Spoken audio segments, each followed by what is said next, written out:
Yes, thank you all for coming.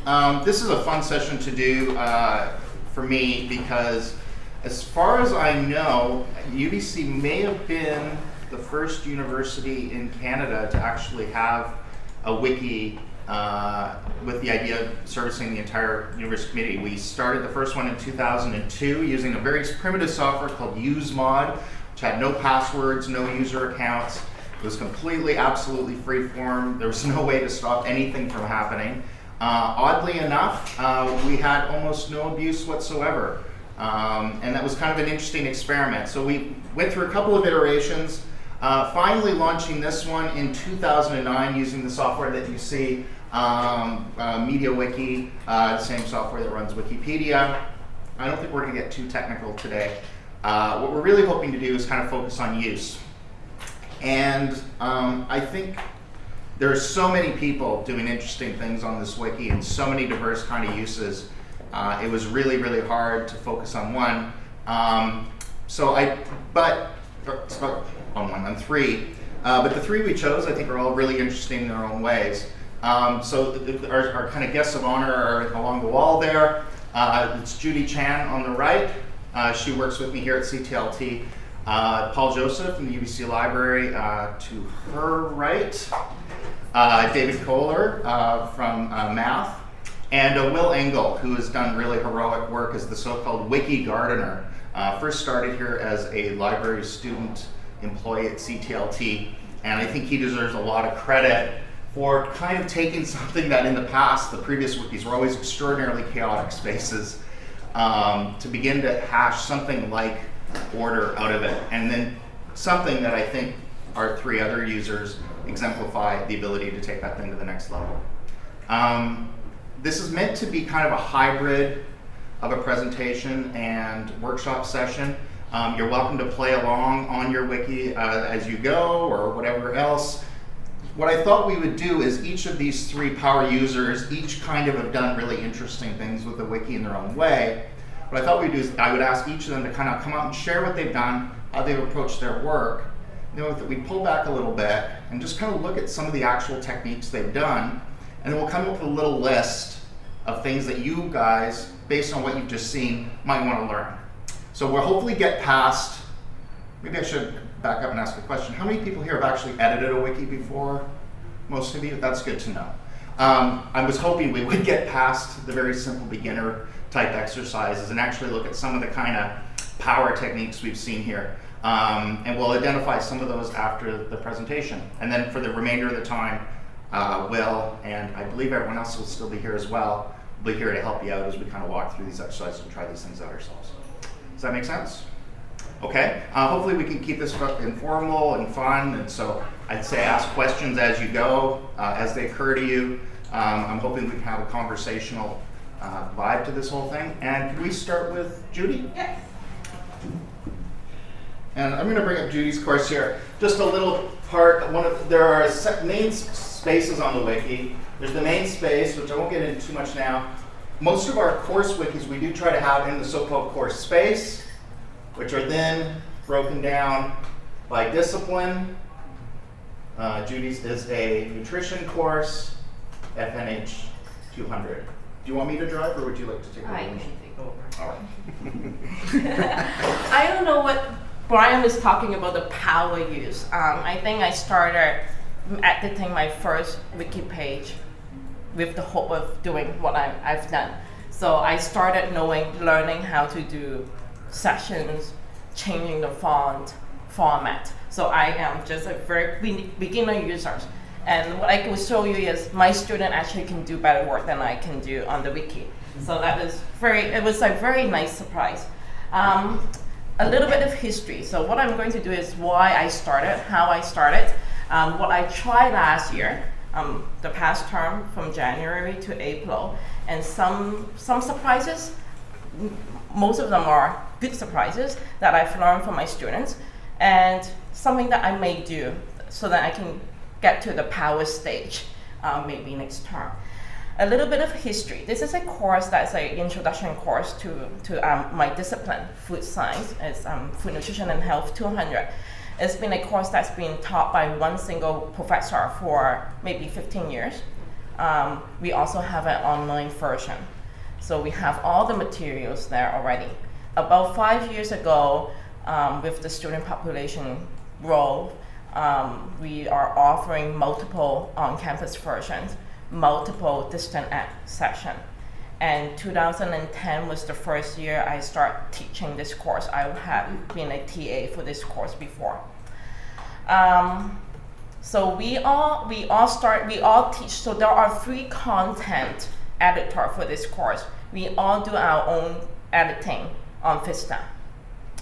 So the first year I taught, 2010, it was fine. I was just learning the rope. I tried not to make any mistakes, so I just adapted what was given to me or shared with me. 2011, it's not working. Why am I busy updating all the content? What are the other 2 instructors doing? They must be updating the content too. But no, I had no time to worry about that. I just have to update my own content. It was quite frustrating knowing that the other 2 instructors are doing something to the course content. Backtrack a little bit. 2009, I heard about the concept of open education. Loved that idea. I felt that is something that I wanted to do. I really want to open my content to the world. I want people to see what I teach here. So a few things happened. So I don't want to be the only person updating my course. There must be some collaborative effort going on among the 3 of us who's updating this course. Then I heard about that we are migrating from Vista to a new learning management system. So I wasn't quite sure if I really want to learn the HTML coding again, everything again. What else? Copyright. We had lots of illegal image in our Vista course. So I really want to fix it. And so by moving my course content out of the Vista into this open platform was a way to force myself to change, to update all the image. So there was a few reasons that I think this is the way to do. So collaborative course updating, copyright, the Vista changes, so a few external reasons. And of course, I really want to open my content to students because past students also told us that once they graduate, they no longer have access to Vista. So they were not able to access the material anymore.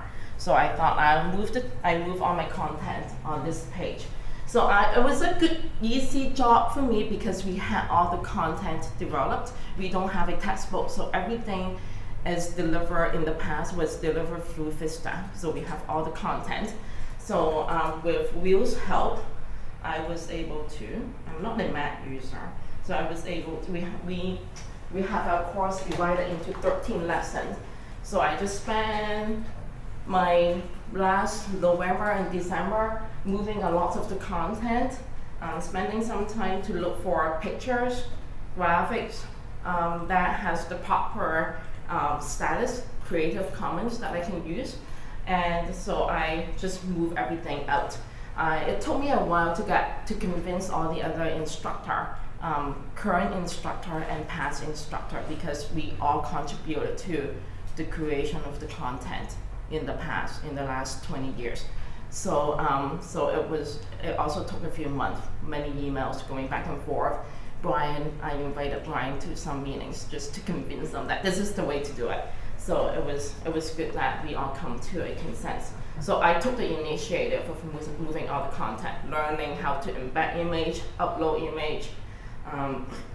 So it was fun. And I started teaching this course using the Wiki. I was able to embed the page directly onto Vista. So for students who are used to the Vista environment, they don't have to go to 2 places. They were able to access the course from the usual Vista environment. So that was also a big incentive. That was easy. And I am able, they guarantee me that I can do the same thing with the new Connect. So my work will not be wasted. They guarantee me. And then, so a few other things that I've done is I have a team project. I did it last year. I had a team project. And in the past, let me see, I had this I asked the students to make posters. That was last year. And the students will read each other's poster, critique each other, and I thought there must be a better way to share the information. And at the end of the poster session, I had 24 posters sitting in my office. The students are not here to pick them up. So I had to recycle them all.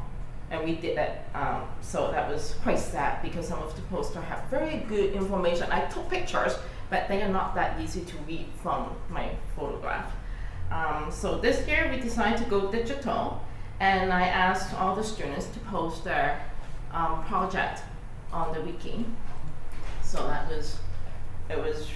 it was really good. The students really like it.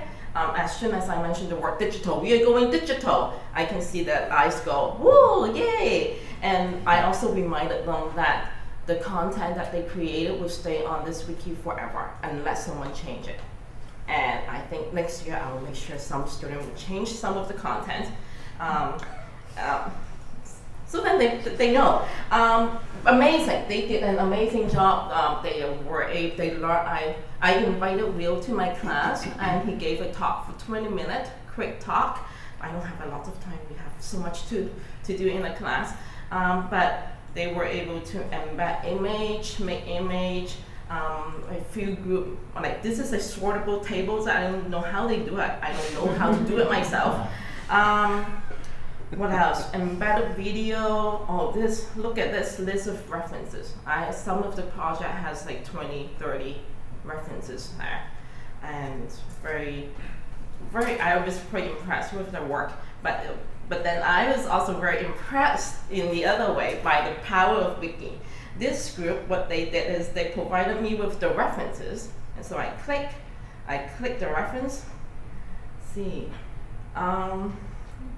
Basically what happened is they bring me to the web page where they plagiarized everything. That was so easy. Yes. It was like the first paragraph was there, and they did the same thing for a few other references they used. So that was a nice surprise, and I will show this to the student in next year. What else? So I also updated a few other things I did was another bonus was because it's so convenient now that I learned how to edit the pages, I also put on my lecture notes there. And then when I was doing my midterm formative evaluation for my students, when I asked them about what they like about my teaching, I was typing it up. I decided to put all the student evaluation right on the Wiki and give my responses. And then I noticed my colleagues are actually reading them. So that was good. It was good. It made me really think about my own teaching and my reactions. Everything I do is open. So there's nothing to hide. I really embrace this. There's something that I still need to improve. But overall, it's a very good experience. Is that what you expect me to say, Brian? I don't even know what to expect. I don't know what to expect from anyone, which I love. Future.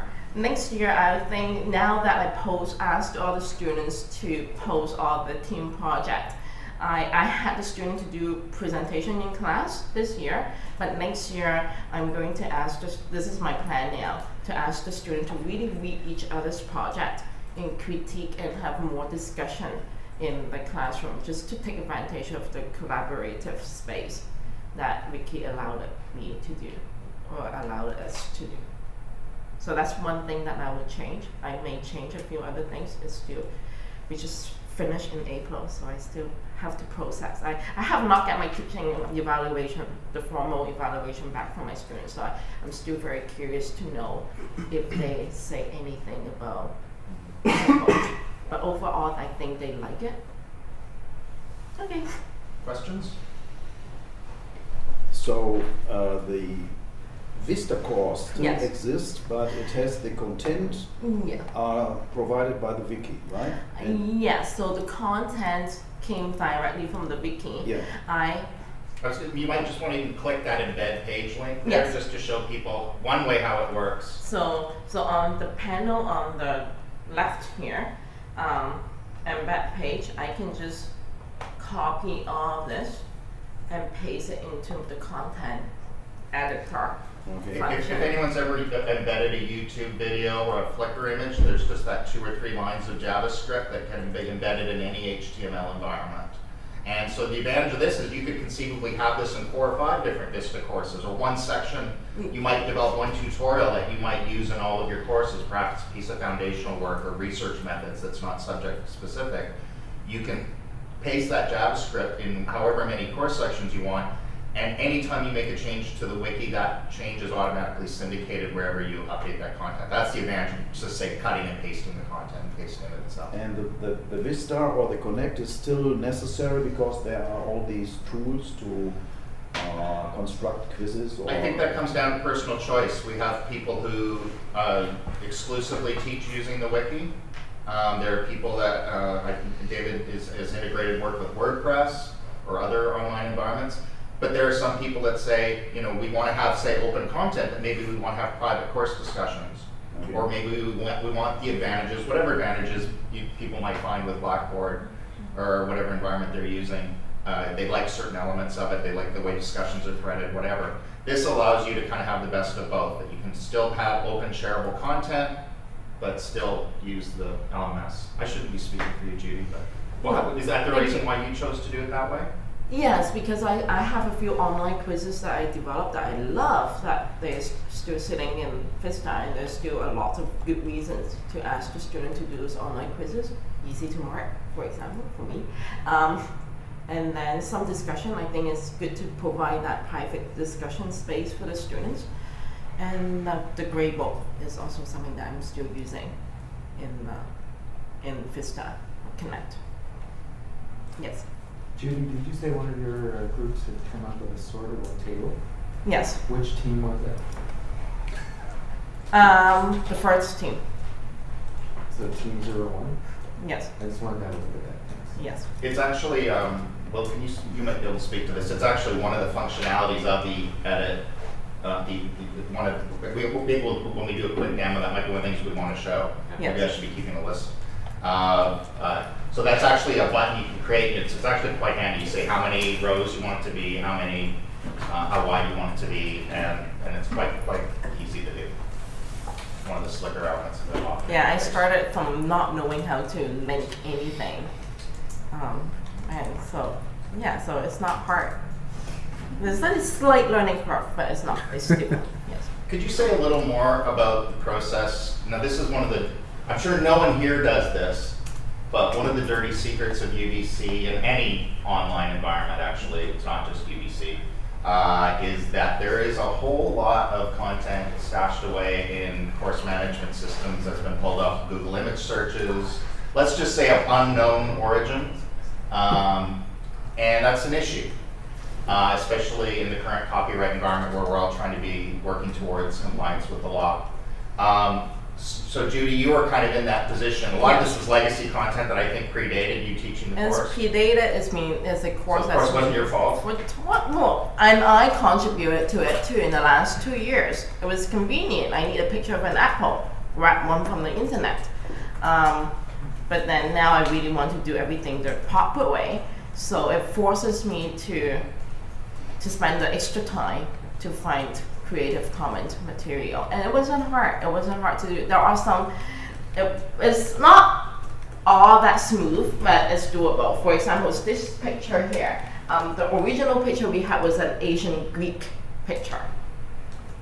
Asian Greek, Asian Egyptian, same thing. It still serves the same purpose. We just want to say that food science has a long history. So okay. And then we also have one of the course instructor, she's a Mexican, so she has a few Mexican pictures of people making wine and bread in the 5,000 years ago. I couldn't find the equivalent pictures. I have to let go of that. But, it really made me think a lot about using images. What sources did you find most useful for finding legally usable images? Creative Commons. The search.creativecommons.org? Yes, and then Wikipedia. itself, Wikipedia. Yeah, the Wikimedia Commons. Yes. I'll show a couple things when we're done the Q&A here that you referred to. Then we before move on. also, I use the advanced search function in Google's and Right. Flickr's. So, just want to clarify, the move to the open source Yes. triggered your copyright compliance, but it Yes. was, leaving the LMS, Yes. you could have done all of this in the LMS as well. Yes, but I don't want to. The LMS we've gone through WebCT, Vista. The HTML coding is so difficult that I would rather learn to do it. Right, Really.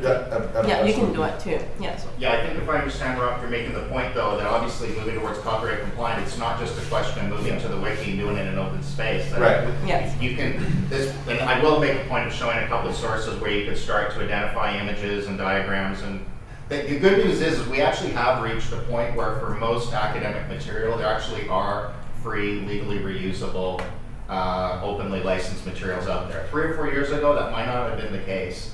And obviously certain specialized disciplines, you might still run into things where you're not going to find exactly what you're looking for. But the good news is actually we don't really have to break the law anymore. But yeah, I mean, obviously moving to the open space kind of forces you Right. to be accountable in a way. It's not, you don't have that crutch of saying, well, maybe we can get away with this because nobody will find out. Right.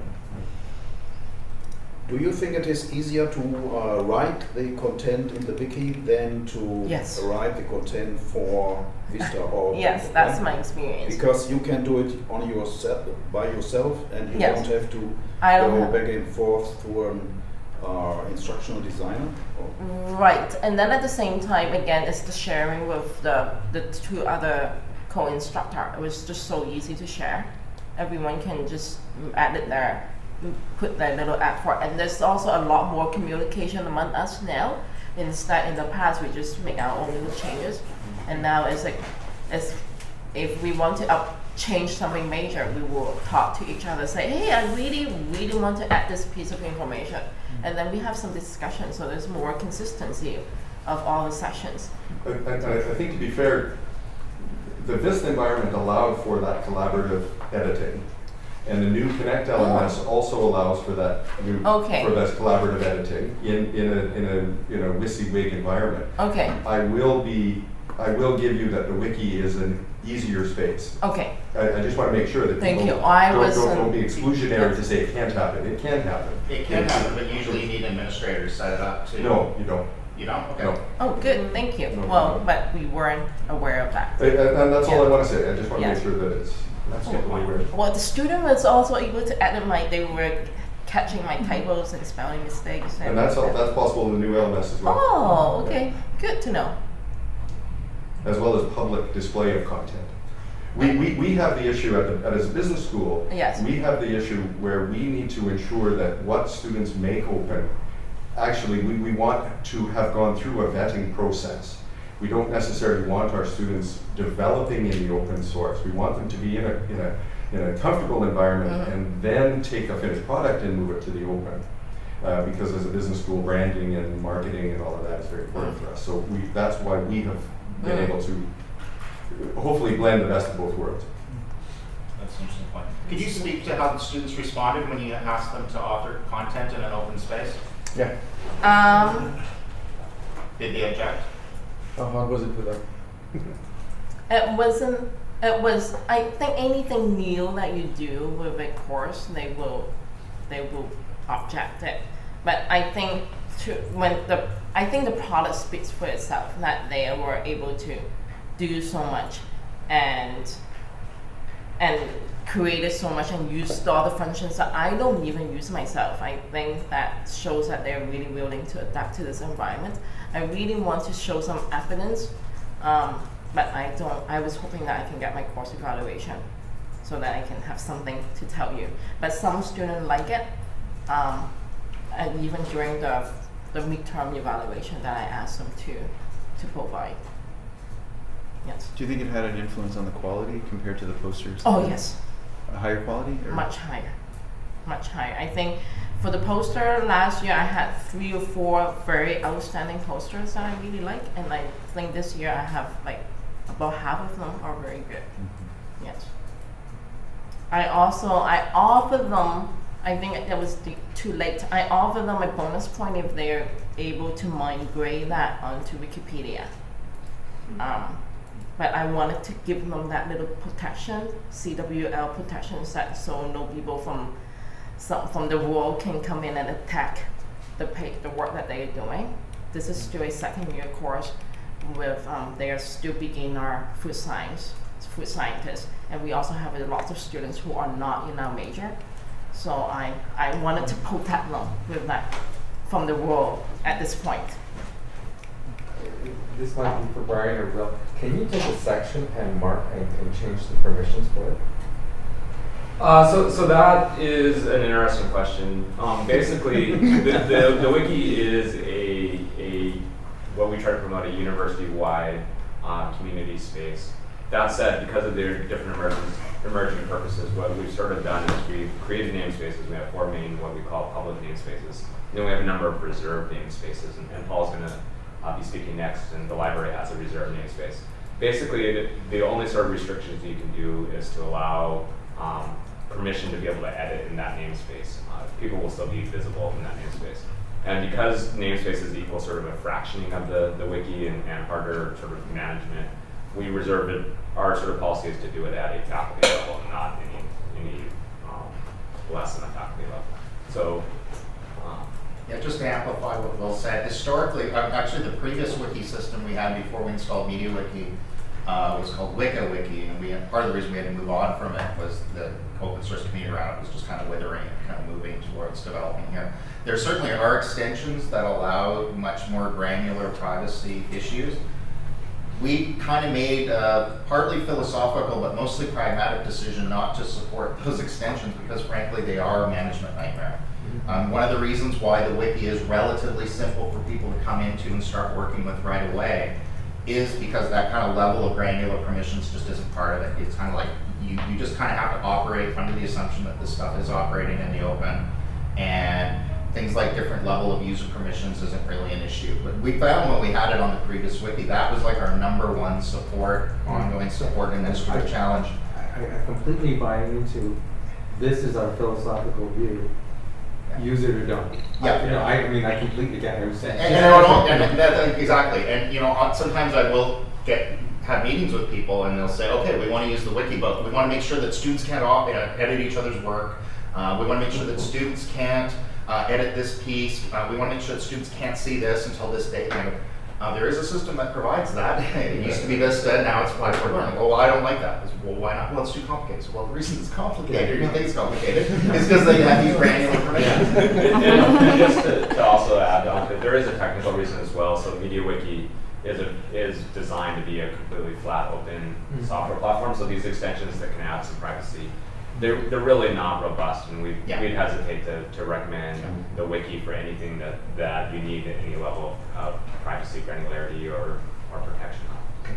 And yeah, I mean, I think I think as even Judy pointed out, I think when you're going to come into this, you almost just have to have that discussion with your students, make sure people are aware of what's going on. And again, if you don't feel philosophically comfortable with that, this probably isn't the environment for you. I mean, the one thing to keep in mind with the UBC Wiki, as opposed to a lot of other open wiki environments like, say, Wikipedia, you do need a campus-wide login to edit on the UBC Wiki. So, which is a bit of a drag if you want to invite collaborators from other institutions. You have to create, I guess, CWL for them, which takes about 5 or 10 minutes through the UBC IT provisioning. It's a bit of a drag, but the lovely advantages of it is, well, for one thing, you don't have to mess around with student accounts, which, again, with the old wiki was a huge amount of our support requirement. The other advantage is I don't think we've ever had any spamming, which is unusual in wiki environments. And we've really had no instances of malicious abuse. I think we were actually just last week in a conversation I found about the first person where we actually had to do a little behavior modification because that person was just, I think was sincere, but just a little bit, a little rude, I would say, but not malicious or not vandalizing or anything like that. Yeah, I disagree that it was more of having philosophical discussions rather than sort of vandalism. Yeah. So even that wasn't really beyond the bounds of what you would expect in an academic environment. It was really a question of how do you frame this discussion or something like that. So yeah, the CWL part, although it does kind of limit, it makes it a semi-open space, which I must admit, just for purely ideological reasons, I had my issues with. It's really ended up working out very well in terms of the management for it. I just wanted to show one other thing too before we move on to Paul. As a functionality that some people aren't aware of. If my memory serves me correctly, Judy, and do correct me if I'm wrong, the reason, our first meeting, Yes. you actually said students wanted to have PDFs or have an easily accessible printable document of their course content. That was really the starting point of this whole discussion. And we had just installed this PDF book editor, and that was the thing that's what really, well, if we do this, then we gotta do this, and it kind of spiraled from this. Is that Yep, yes.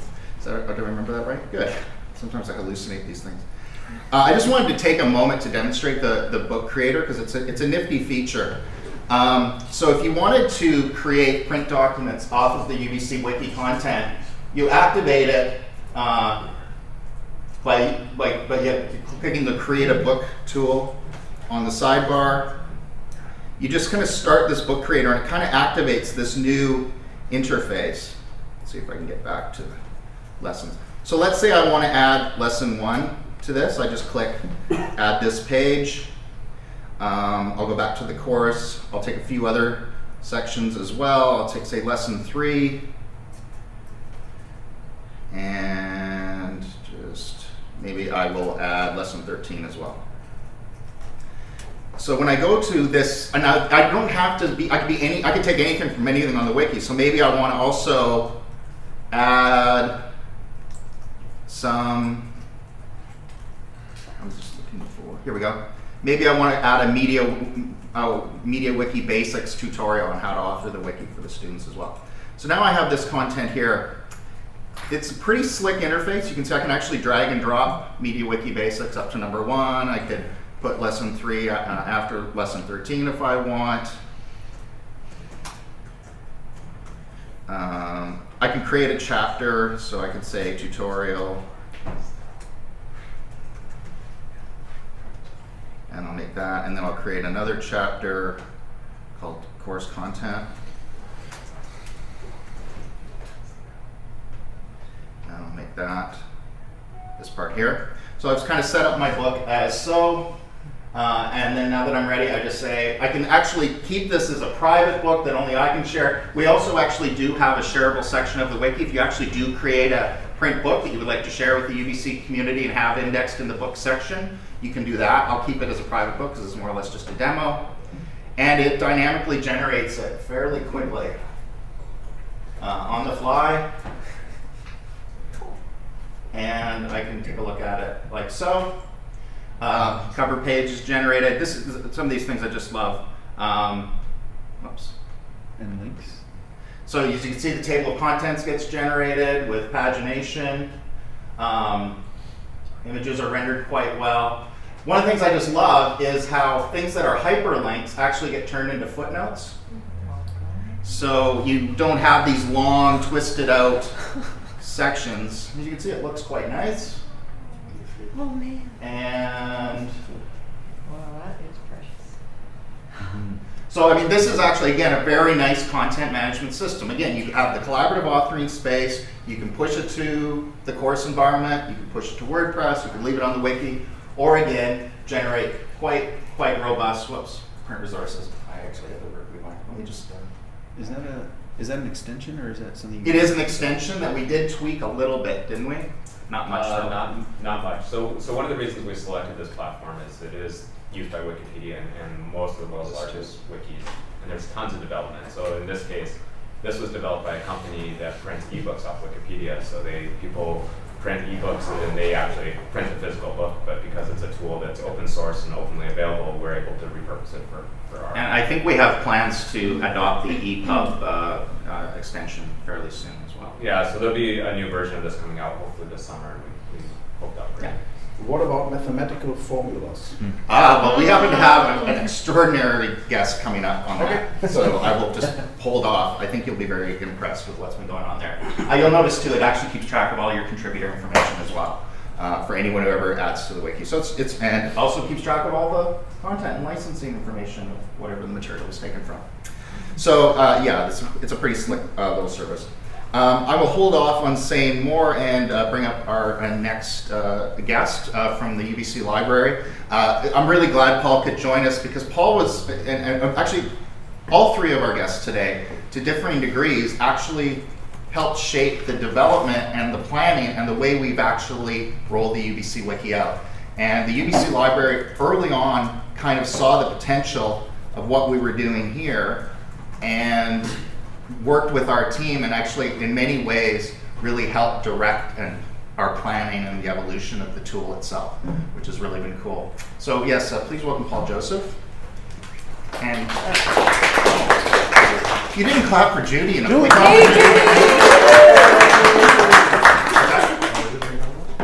hope so. Oh.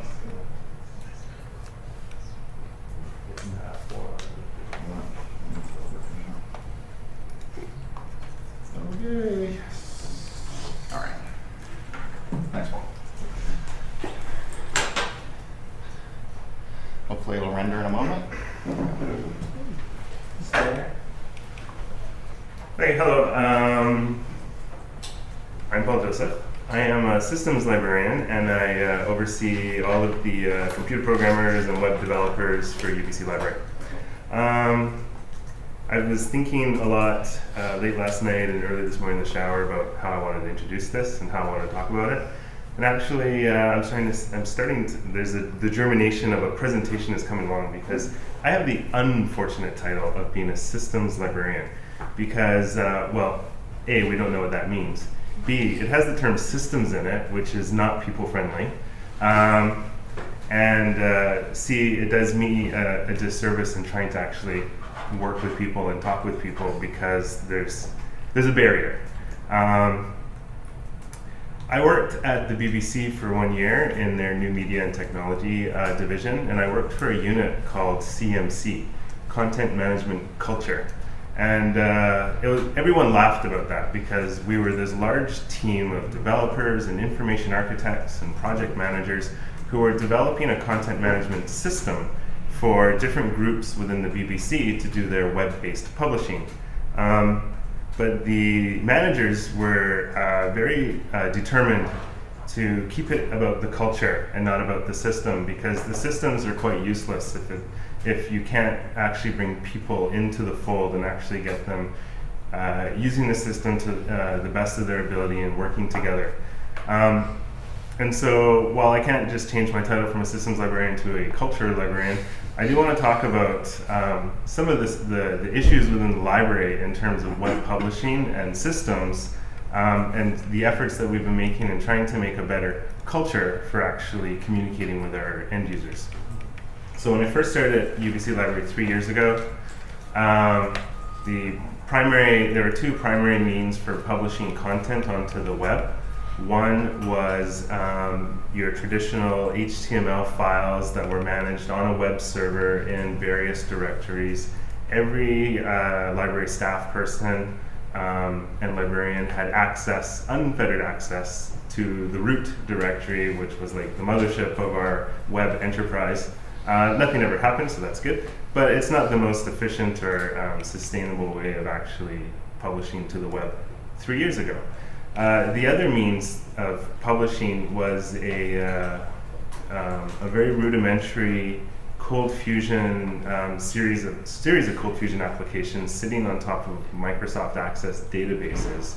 And these were early attempts within the library to do some database-based content management and publishing to the web.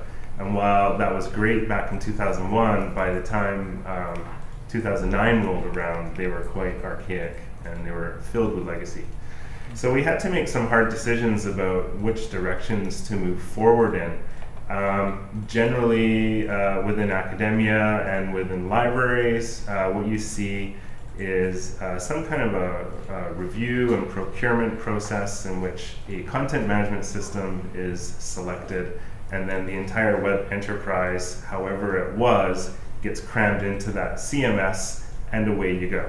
And I see this time and time and time again when I go to conferences and when I read online about what other libraries are doing. They're all doing the exact same thing, which is moving into WordPress or Drupal if they're lucky, or to some third-party vendor-provided CMS if they're not so lucky, or worse yet, a campus-mandated third-party CMS.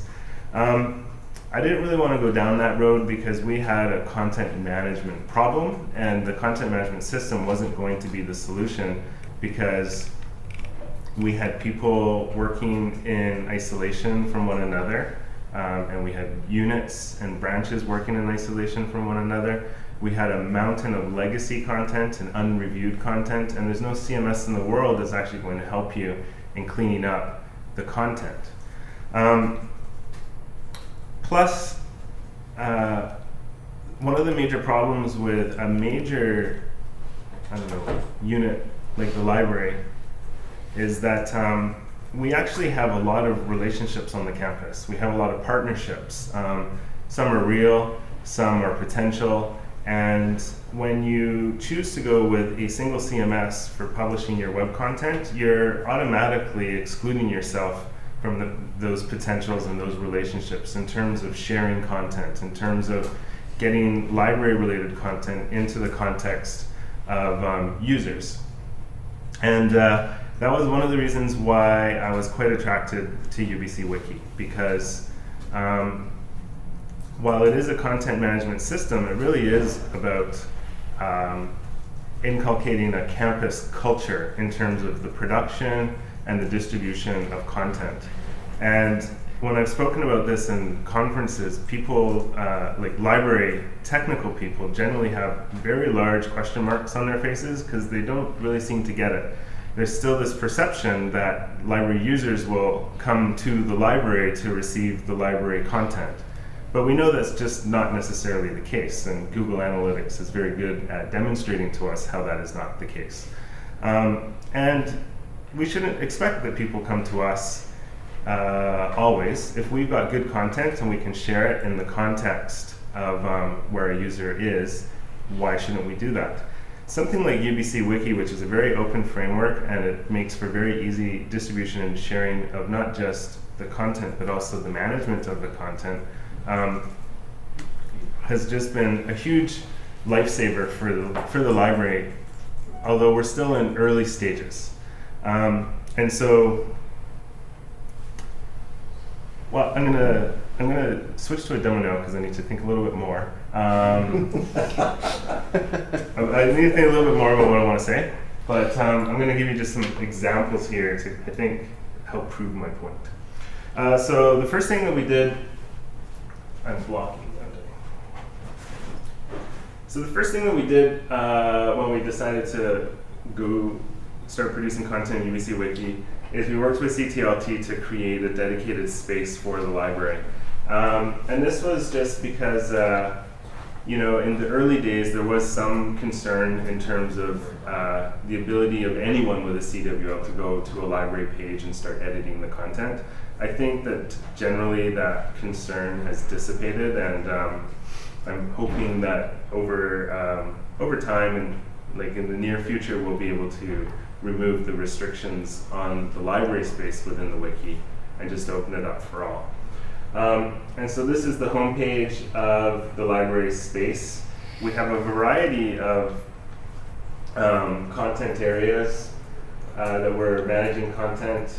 I have a co-op student from the School of Library and Library Archive and Information Studies who works with me on a semesterly basis, and a part of that job is to ensure that our space is clean and to work with various librarians and staff to ensure that things are categorized appropriately and structured appropriately so that it's easier for us to find and to reuse. Let's just jump into some examples of how I think this works really well. So in the olden days, before UBC Wiki, somebody would create a document on how to find articles at UBC Library. That person would generally be a librarian. They may or may not be interested in owning that content. It would be produced in an HTML file, uploaded to the web server. If there was any updates or edits that were required, that person would have to download the HTML file. If someone noticed that there was an error, they sometimes wouldn't even contact that person who is the owner. They would contact the library's web services and ask for an update to be made, and then we would have to go and check with that person. It's a very, very, very inefficient workflow. What we know is that generally the library wants to communicate to our end users some information about how to find an article. And honestly, it doesn't really matter which librarian happens to own that content. What's more important is that the library is communicating this out. So by moving this content to a UBC Wiki page, now any librarian with a CWL can go there and make the edit. And whether they want to communicate directly with the person who created this article, either via UBC Wiki or email or in person, is up to them. The person who originally created this can watch this page so they can be notified if any edits are being made. So that's a huge benefit. We don't, not generally, I think exclusively, we do not send our users to the UBC Wiki to consume library content. So we use it strictly as a back-end CMS, although it's open to the public to see. But what we do is we use these pages to drive library pages and more. So what we see here is this is the soon-to-be redesigned library's help site. And under the heading of finding, you'll see journal articles. And when you click on that, this is that UBC Wiki page embedded into our WordPress site. So the end user doesn't know where the content is coming from, but it's this exact same content that's on the Wiki page. So that's pretty great. Now, the library is related to the Chapman Learning Commons and is not. And the Chapman Learning Commons is interested in providing some material that is the same as the libraries. And in the olden days, and still people like to link out to content when they can. One of the advantages of using the Wiki content is we can bring the content in. So what you see here is UBC Learning Commons website. And this is the article, How to Find Articles. It's the exact same document from the UBC Wiki page that's now appearing on the Learning Commons site. So I think we're really doing our users a huge service by bringing the content to them. Some users might come to the library site to get this information. Some might go to the Learning Commons site, and we shouldn't really be concerned about their pathways in. We should be concerned about ensuring that they've got access to the content. Instead of just providing a link on this page to the library's help site. Now, there are some disadvantages to that. They don't understand how the content is being produced, who's delivering it to them, what the authority is, especially with the Learning Commons site, because much of the content is created by students, for students. So we do lose a little bit of our authority that way. An early conversation that we had about the embedding wiki pages into websites was whether to brand it in some kind of a way as being this is an authoritative UBC library document or not. We haven't really continued that conversation. I think it might be time to have that conversation again, just to be able to put a rubber stamp on it to say that this is, a library authorized page. Another example I can give you is with the access copyright decision, which was that last year or 2010? I think it was 2010. Last year, 2011. That we withdrew? I thought it was in the fall of 2010? Fall of 2011, yes. It's just craziness. Anyways, in all of the madness in and around access copyright, we wanted to get a page up about how to create a persistent URL.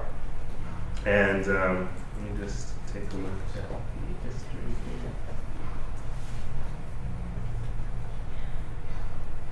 But that's not the page I was thinking of. And so here is a document in UBC Wiki on what is a Perl, why should you use it, off-campus access easy proxy, finding them and adding them into Vista. So this page appears in our soon-to-be redesigned help site. under a topic called Faculty and Instructors, and then creating persistent URLs. So again, this is the wiki page content that's appearing on the library website. We then, working with Will and the copyright team, have the same page that's being fed over to the university's copyright site. So again, it doesn't matter in terms of how faculty are getting access to this information, whether it's via the library site or via the copyright site. What's most important is that we're getting the content out there into that particular context. We then went one step further, and I don't have access, but I do have a screenshot, working with the Faculty of Arts for the course shells in Vista. On the faculty side of things, we're able to take that wiki page and feed it in so that when faculty are in the process of creating their course content in Vista, we're able to distribute this wiki page on how to create persistent URLs. So it's very, very efficient.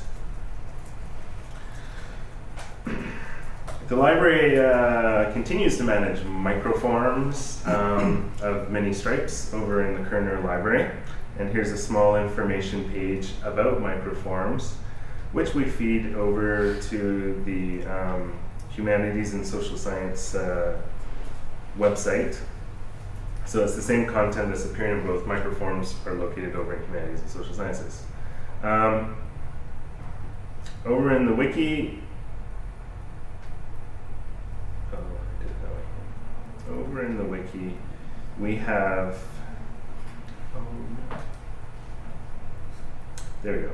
So what we've done is we've created a page for every one of the microforms that we manage. And then, if we take a look at one of them, and it looks just something like this. It's a link that goes into our catalog to give you information about the microform, and it has a brief description. So what we've been able to do is one of the things that the library produces are research guides, subject guides. So this is a guide for women's studies, and under the tab historical, we're able to feed in from the wiki the various microforms that are related or of interest to people who are researching in women's studies. And so this here is that wiki page that's being fed in here. We also have been using the Wikibook functionality. It's generally for advanced researchers who come in and they want to see the full list of all the microforms that we manage. Instead of sending them to the wiki, we've produced a Wikibook that brings all of those microforms together, and then they're able to browse. We still need, I think, some work. We still need to do some work in cleaning up this particular document, but the idea is there that we can aggregate all of the microforms, produce it as a PDF, and hand it off to somebody. I did a little bit of experimentation because over here in the guide, under the heading of microforms, each one of these is an individual wiki page that's being embedded into this guide. And I thought, well, maybe there's a more efficient way of doing that. So I went over to the sandbox and I created a test, and I took all of the women's studies related microforms and tested to see if I could put them all together in a single page. And I was able to do that very easily. One of the concepts in that MediaWiki uses really well, and it goes back to the early days of hypertext and the ideas behind hypertext, was that there were two main ideas in and around hypertext and hyperlinking. One was that you provide a link out to another document, another source, another page. The other, they call it transclusion, and what it means is you bring the content from another page or document in to make it seem as if it's a part of this page. So what I've done here is I use the wiki concept of transclusion, and all I'm doing is making references. So I just, I put in the title of, or the URL of the page, and in wiki language, you use two square brackets to create a link to another page. And you use two squiggly brackets to bring the content of another page into your own. And so in a very short amount of time, I was able to grab the women's studies related microforms and put them all onto one page. And this is, I think, what the real power of the wiki is about, because it really makes it, it really makes it a full functioning content management system. Because content management systems on the one part are about collaboration with others. It's about it should be about ease of use in terms of creating and publishing content. It should be about being able to collaborate and share that content with others, both in the production and maintenance of it and the distribution of it. And the one thing that MediaWiki does really well is you can begin to think about your content as discrete little objects. And an experiment that we've been doing in the library, which is still kind of blowing my mind, and I haven't really wrapped my head around it, is we provide a tutorial for a mandatory tutorial for Biology 140 students, and we have been conducting that tutorial in Vista, and the content has lived in Vista. And with the migration over to Blackboard, we thought we would take the opportunity to try something a little bit different, especially as we have some interest in perhaps scaling up the number of tutorials that we offer, and trying to reutilize some of the content and the intellectual work that went into the production of this particular tutorial. And so this is the page that explains the tutorial and what's going on with the tutorial. It has several modules, and each module is made up of a page. The tutorial has been completely modularized so that if we're wanting to take this tutorial and reuse it for chemistry students, then we would be able to go in at a very granular level at the module and page level and grab the content. The one problem is our naming convention. Because we have the term biologists in the name, we have done a little bit of a disservice in terms of reusing the content, but we're still just experimenting and playing at the moment. But the idea is, let's pretend biologist wasn't in the title, that another librarian who is creating a tutorial for a different course could come along and, using that concept of transclusion, grab the title and start assembling their own tutorial based on the content that's there. And so we've created this tutorial and we're feeding it into Blackboard. So we can use some of the advantages that Blackboard has, and especially in terms of having this tutorial in the context of Biology 140 in Blackboard. And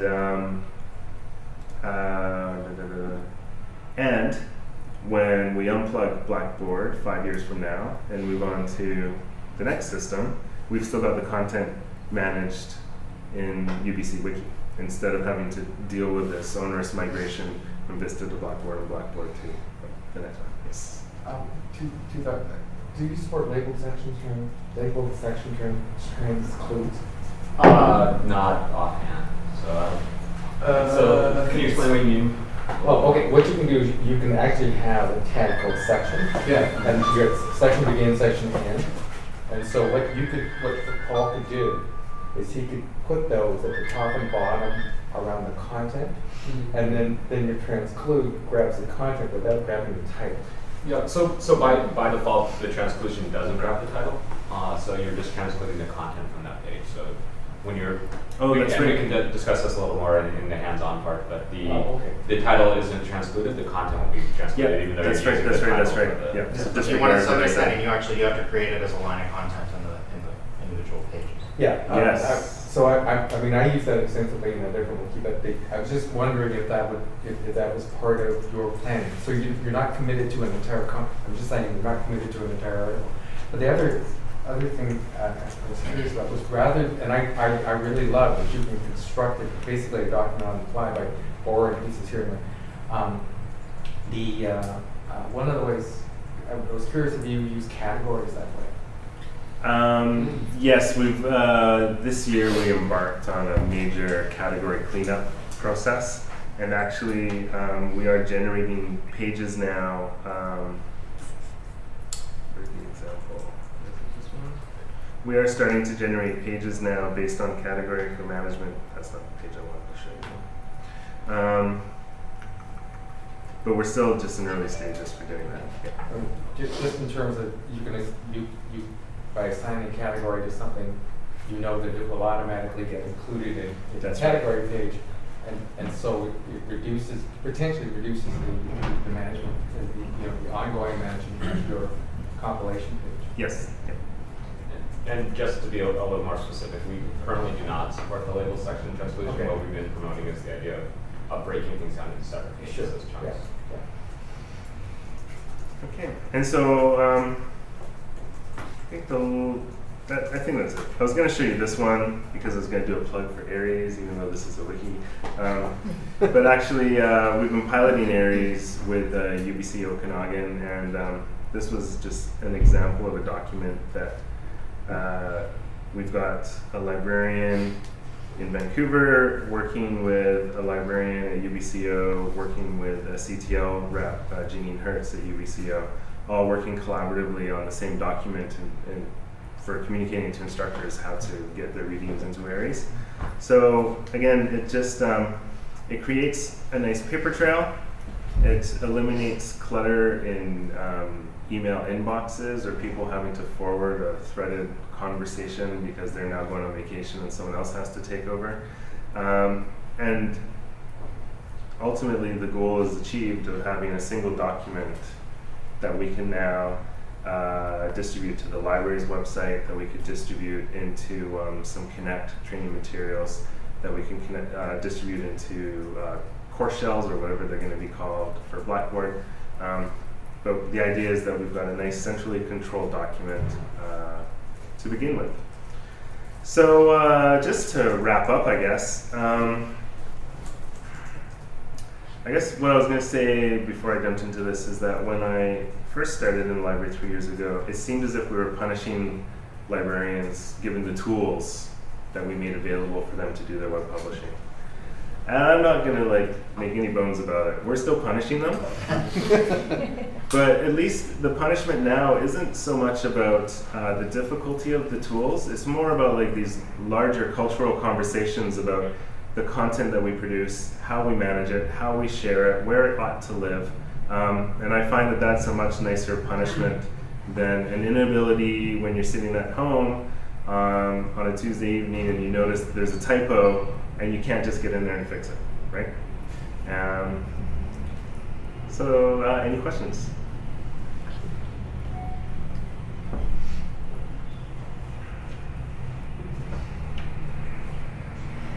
You said you did a category cleanup. Can you would it be easy for you to kind of elaborate on some of the reasons why you had to do that and some of the considerations that went into the cleanup? Well, because we've been making I would say, a very slow transition into the wiki, and one area here that has a lot of content is under instructional materials.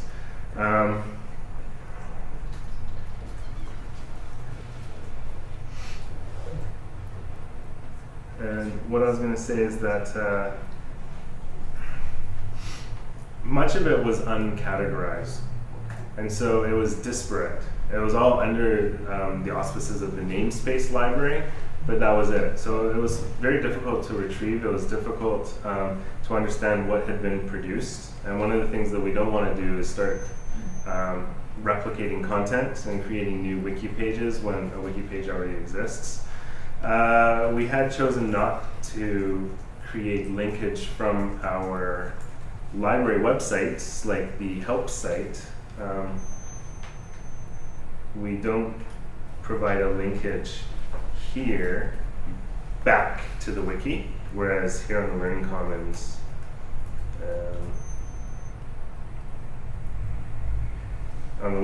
site they do. I have to just add that we're using for the most part the CTLT's CMS hosted WordPress service for our websites.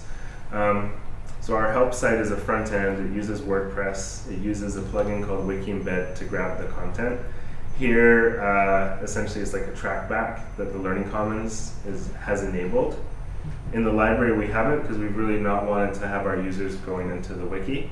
But it also means it's a little bit more difficult for us if I want to edit, when I see a typo, it'll be here on the WordPress site, not in the wiki.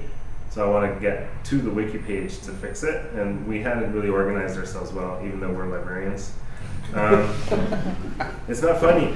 And we couldn't even agree on some of the simple things. So the people over in the Humanities and Social Sciences division spent a lot of time adding content to the wiki. Some of them have been around long enough that they tagged it as HSSD, which was the Humanities and Social Sciences division. Some of them who haven't been around long enough tagged it as HSS without the D. It's just those silly little things. You can't do reconciliation with tags. You should just do the cleanup, really. And to sort of talk about, I find categorization on the wiki could be a fascinating topic for research. So outside of the library namespace, the way categories work, we have roughly 6,000 users, is it works like semantic tagging. So people say, okay, I wrote a paper on Coca-Cola for Judy's course, I'm going to tag it Coca-Cola. And there might be no other pages in Coca-Cola, there might be 5 other pages in Coca-Cola, there might be a page under soft drinks, category under soft drinks. And it isn't efficient, but it's also hard to sort of force down a controlled vocabulary on a big user base like that. The library is where I show off the potential of what categories can be, because they're basically saying we can do a controlled vocabulary because we're librarians and we're organized. And so it's a project. One of the projects I do as sort of the wiki gardener, as I go in and try to map pages to categories, try to map categories to other categories. But it is sort of a fascinating process, and I encourage everyone to use categories in their pages. Can I ask you to do the impossible? What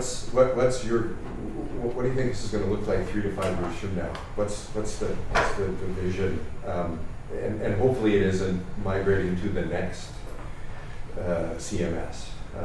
For the library or for the wiki? For the library and the library's implementation of the wiki. I think for the library, I think that it's going to be about amping up our usage of the wiki. There's so many things going on in the library at the moment. There always is and there always will be, that there's never going to be a wholesale migration of all of our content into the wiki. It's about finding little fronts that we can jump in there and sort of bash about and get some victories and be able to show them and demonstrate to others what we can do. One of the things that we experimented with very early on, and we've just put it on the shelf, is using the wiki to come up with master documents for citation styles, because every library in the land does the exact same thing. This is how you cite an APA, and this is how you cite an MLA, and blah, blah, blah, blah, blah. Well, wouldn't it be great if we did that in the wiki to begin with? Here's the ALA page, here's the MLA page. And then using wiki templates and transclusion, create discipline-specific documents on the fly, so that if we want to talk about APA for psych or APA for sociology, that we could use citation samples that are actually relevant to the discipline itself.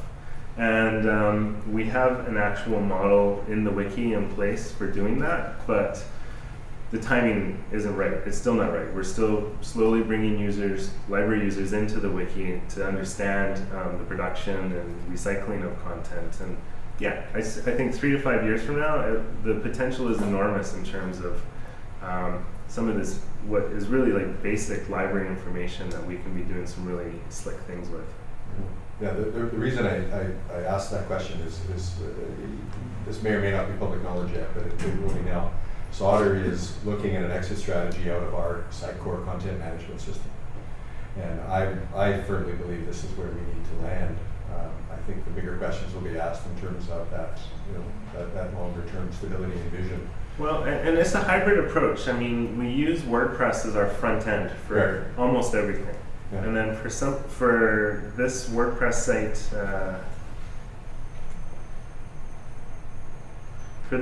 site, which is soon to be redesigned, we don't allow any access for library staff or librarians to go into this site and do anything, because we see it as a front end tool. Presentation layer. All of the content is coming from the wiki into this. Yeah. But then there's, because of some of the legacies and whatnot, this page, for example, loan regulations, we can't put it in the wiki. So not only do we have a fear of the CWL masses editing library pages, but within the library, we have a fear of the non-borrower services masses editing this page. Because a loan regulation is a loan regulation, and only one or two people actually get to control that. So those people have access directly to this WordPress site to do that. So I think that there's always going to be a little bit of that push and pull until people relax and understand that no one's got it in for one another. In terms of ruining the content, not to mention in the wiki, everything has a revision history, and you can always revert back. And you can see exactly who does it. The CWL is when people used to get their grades, get their paychecks to do their library. The one last thing I just wanted to add about why I think we'll be using the wiki more and more and more is, without a doubt, academic libraries in the 21st century are in a crisis. Now, that's kind of a joke because academic libraries have been in a crisis since the invention of the internet. But we're really being called into question in terms of what it is that we do in a campus and how we support a campus. And a tool like the wiki, in which we can work collaboratively with others, get our content into their spaces, out of the library, to me is like a huge step in ensuring that we do maintain our relevancy going forward in the campus. Okay, thank you. So I like that because you use the front end for your users, and so the idea is the librarians would be in the wiki side. If you use non-transcluded sections that will not be pulled up in the WordPress front, you could add some information for your librarians to know you need authorization level 4B to edit that page, and you have the CWL anyway to punish the people who don't get it. So I really want to, I feel like those words, we're in a place where it can be open and flat and we know that it just takes a little bit of time to implement to make it sound. And even when the first wiki we had no passwords, no user trace, like it was a completely anonymous free-for-all. And we ran that thing for 3 years, and every day I checked it, hoping that nobody had done something, posted some Nazi fan site or something. What? Who knew about it and who was using it? And there were tons of people, we have huge amounts of use, and actually my estimate is that 3/4 of the use was actually outside of higher education. Like people just found this green space on the web where they could just create web pages for free, and were using it.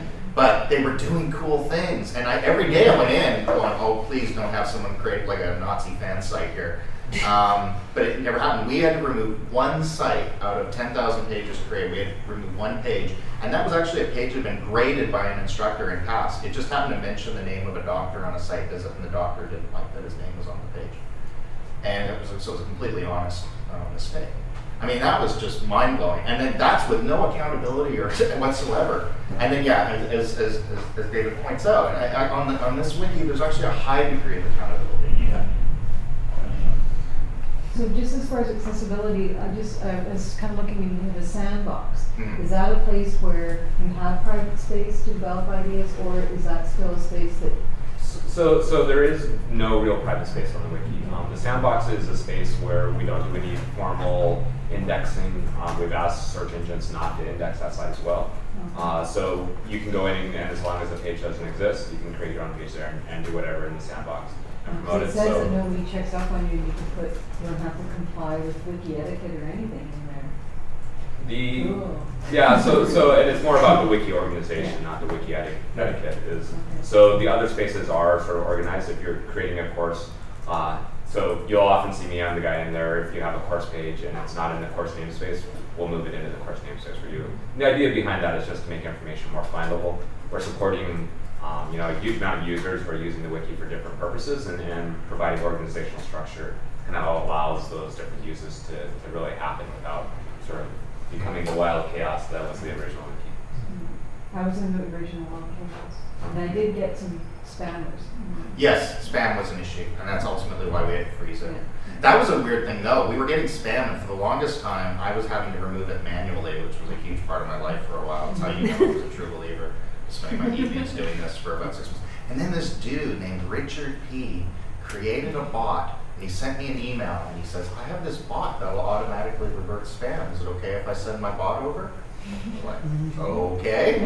And it worked beautifully for like a year and a half. And then one day, I never found out who Richard P. was. He always sent me email from I think he was like some kind of, he was a hacker type. Yeah. And he actually protected his identity, and I never did find out who he was. And we conversed by email, and he was always encrypted, secret, it was quite a thing.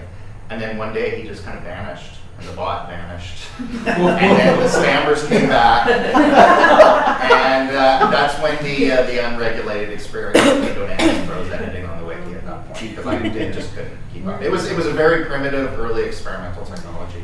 You didn't get an email saying Richard P. is now selling his bot. No, I actually, we did find a way, I forget the exact, it's so long ago, and my brain is so fried, but we actually did find a way to give a little money to him via some sort of PayPal type device. As I wanted to. I was like, you have no idea how much of a service you provided. Is there some way to get you some money? And that was an array of a few $100s. And yeah, I forget how, it wasn't PayPal, it was some other encrypted underground kind of proto-Bitcoin type service. Much in Switzerland. Yeah, exactly. Or Canary Islands or something. Wow, cool. Richard P. is now in prison. Oh, I hope not. Are you not programming? Exactly. Sort of a weird question. Yeah. You were Yeah, talking more about like- categories, and everything I look at and everything we talk about seem to be pages. Now, we're all a product of our nurture, which is that we think of pages and paper and flat and lists. Is there some way of taking this into a 3D connection kind of thing? Like instead of a category but linkages to related, I'm not sure I know what I'm, in a way, I'm not sure how to explain this to you, but I'm finding flat. This is a linear type of structure implied. I'm finding linear structures everywhere I look, and I'd like to see a three-dimensional branching structure. So we do support subpages and hierarchical structures in parts of the wiki. Basically, the main space or root of the wiki is completely flat, so each individual page is its own page. That is one flat, and that follows the Wikipedia model, where Wikipedia, there's no subpages. Each article is a freestanding article that's its own. In the other namespaces in the course, the documentation of the library, we do support subpages, so you can have a branching structure. So you can have, I'm sure Paul could pull up one in the library, so you can have like library home and then branches being a subpage of the home page. And things that sort of circle back on themselves in a way, so that you can, if you're a dummy like me, who goes in with a search word and then I can't find anything, I could sort of hop along and find things. I know, I'm That not sounds making almost sense. a little bit actually how categories work, because categories are more or less freestanding tags created by users that can be applied to any number of pages. You could create a whole other way. So there's the hierarchical kind of page type organization, which is very linear, but categories, it's almost folksonomic. Zach, you want to? Well, actually, that's an issue because I work a lot in the wiki, and that's an issue that we've tried to tackle quite a number of times, and we've always come to the conclusion of if we're going to present something or a set of resources to people, we will be creating portals for those people to go into. Yeah. And then each page within that portal has a link that goes back to the portal. So if somebody gets lost, they just click that one link and they go back to everything again. And for example, in Judy's course that she showed us, there was what we call an info box, which was the blue sort of table of contents along the side. And that's on most pages in her course, or on a lot of pages. So if you're on a subpage, you get sort of a table of contents for every other page in her course. So you're sort of not lost in the stacks of the library. Yeah. No, and Which so is what I this in the old days. this article on finding articles is a part of the finding library resources category, and that category, which is assigned to other documents, is a part of the library instructional materials category. And so you can expand the categories to take a look at the subcategories. So there is some hierarchy and some browsability when it comes to the categorization. Elizabeth, yeah. What I'm really liking is seeing how compatible well, for me, I'm interested in Blackboard, in the Wiki, and in WordPress. And I really like it because for me, part of my problem with incorporating other tools is that the students they have a hard time because they feel like they're jumping between tools. And here I feel like they won't have a clue. They're going to just be in one platform. Yeah. They're going to feel that. whether it is or not. The So. one thing is we haven't got with the CWL, I wish we had, was the kind of seamless login. So they would have to use the same CWL login 3 times conceivably if they're using all 3 tools at once. It's a bit of a drag. Yeah, but if I embedded something, they don't have. Do No, they, no, they don't have to you're use right. CWL, You're right. right? Yeah. Thank you so much, Paul. No problem. And yeah, as I think came clear there, you know, when we were trying to get our heads around how we were going to organize the space, Will's background came to us as a library student, and just seeing the way the library people organize their stuff and really being part of that conversation was really just so hugely important to us when we started this one, because we were kind of determined that it wouldn't turn into a mess the way the other ones did. Just want to make one other point too, and I don't want to go into too much detail about it because I want to get on to our next guest, but the idea of reuse is sometimes we have this idea that, you know, why bother sharing if we're not even sure if other people would use it? I think what you start to see with the library example, and this is the documentation space, which I think the majority of the content has actually been created by CTLT. Maybe it isn't anymore. It used to be almost exclusively us. Zach has created a huge amount of this content. A lot of the reuse really is just internal, or even personal. Even knowing where your stuff is and being able to access it from any computer and being able to reference it yourself, or, you know, I'm going to be giving a workshop shortly, and to know I've got all the different workshops I've done on copyright over the years that I can access very quickly from my contributor account. Even if you're just reusing your own content, that there's a benefit to that. You may well be someone made the point that in an open data environment, an organization is likely to be its own greatest consumer of open data, but often the biggest beneficiary of the sharing. So to move on to the next step, I just want to point something out. I've actually met David for the first time today, and it's nice to finally meet him because it's quite possible I owe David my sanity or my mental health or what's left of it. And the reason that's the case is I'm kind of an anxious, melancholy fellow, and I'm prone to all sorts of kind of depressive impulses. And one of the things I do when I start to think everything's pointless, one of the things I do quite regularly to kind of pick myself up is there's this little button on the UBC Wiki that's called the Recent Changes Wiki. And quite reliably, I can click that Recent Changes Wiki, and almost every day I will see some new use, some new user, somebody doing something interesting that I haven't seen before. And that never fails to pick me up. And I just want to point out, by the way, we're hopefully going to have some time for hands-on. We've been creating a page called the Wiki Workshop Topics. So if you go to the Wiki, click Recent Changes, and go to this page, please feel free to jot down things you would like to see during the hands-on portion of the workshop. We won't have time to get to them all, but one thing we can do is we will edit this page later and link to the relevant sections of the help documentation. So at the very least, you'll be able to find the tutorial on what you're finding. So even if some of these strike you as more important than others, please feel free to put a +1 or an exclamation mark or some way to say that you would definitely like to see one of these topics before we go. I also want to point out we don't have time to deal with that. But we were talking about open content earlier. There's a page here. And I'm actually going to be giving a workshop over lunch, and I think we serve lunch. Yes. So if you want a free lunch and want to talk more about the open content copyright stuff, there's going to be a 1-hour workshop in the session. So anyway, yes, I mean, why do I hold David my sanity? Because about a year ago, I started to see some of the most incredibly interesting, powerful, compelling, and in some levels really baffling, because I really couldn't quite get what was going on. But it was clear that the math department was doing some really amazing stuff, and it kind of restored my will to live. A point of clarification. David, I don't think the math department is fully aware of what David has done. Fair enough. Yeah. Well, I've seen the number. I mean, I know that David has been the driving force, and that's why I'm thrilled to see him here. But there have been a number of people I know. I've seen the usernames that have been doing it. And anyway, it's been phenomenal. And maybe I should just stop talking and finally let David talk about what he's doing. Thank you. I started using the wiki when I was teaching for the third time at the math department. I was teaching a calculus course for students that are the least prepared to pass calculus. And as I was creating I was thinking about the course in the summer, I thought I wanted to do something more useful where the students would collaborate. So maybe slightly differently than what Judy started. My goal was really, how do I have these kids work together and help each other? So what I did, it's here. Well, I can go to that, of course.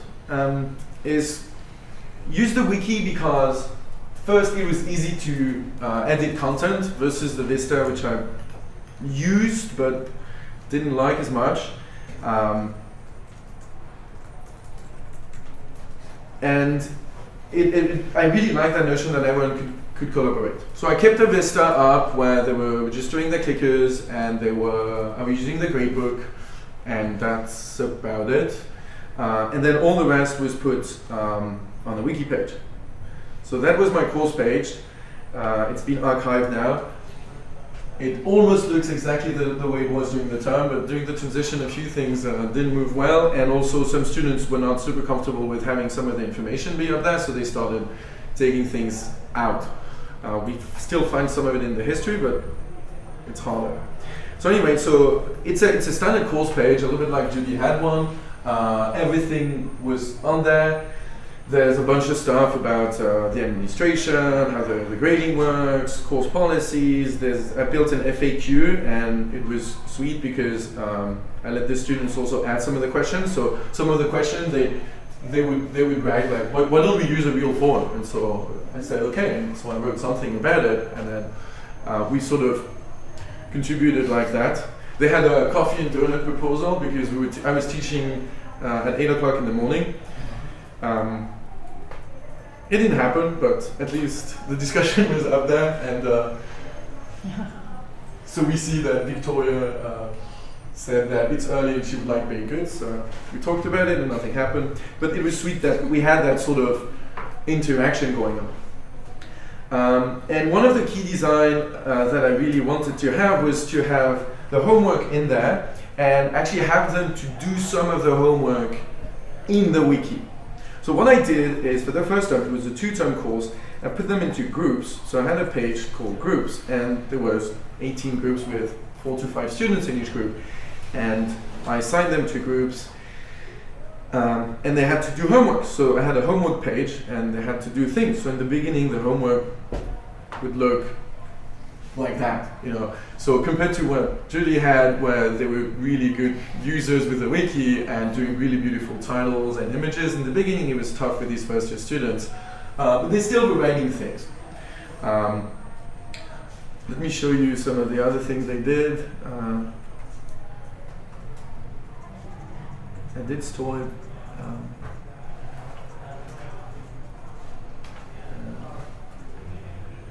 Math 110 presentation, I think.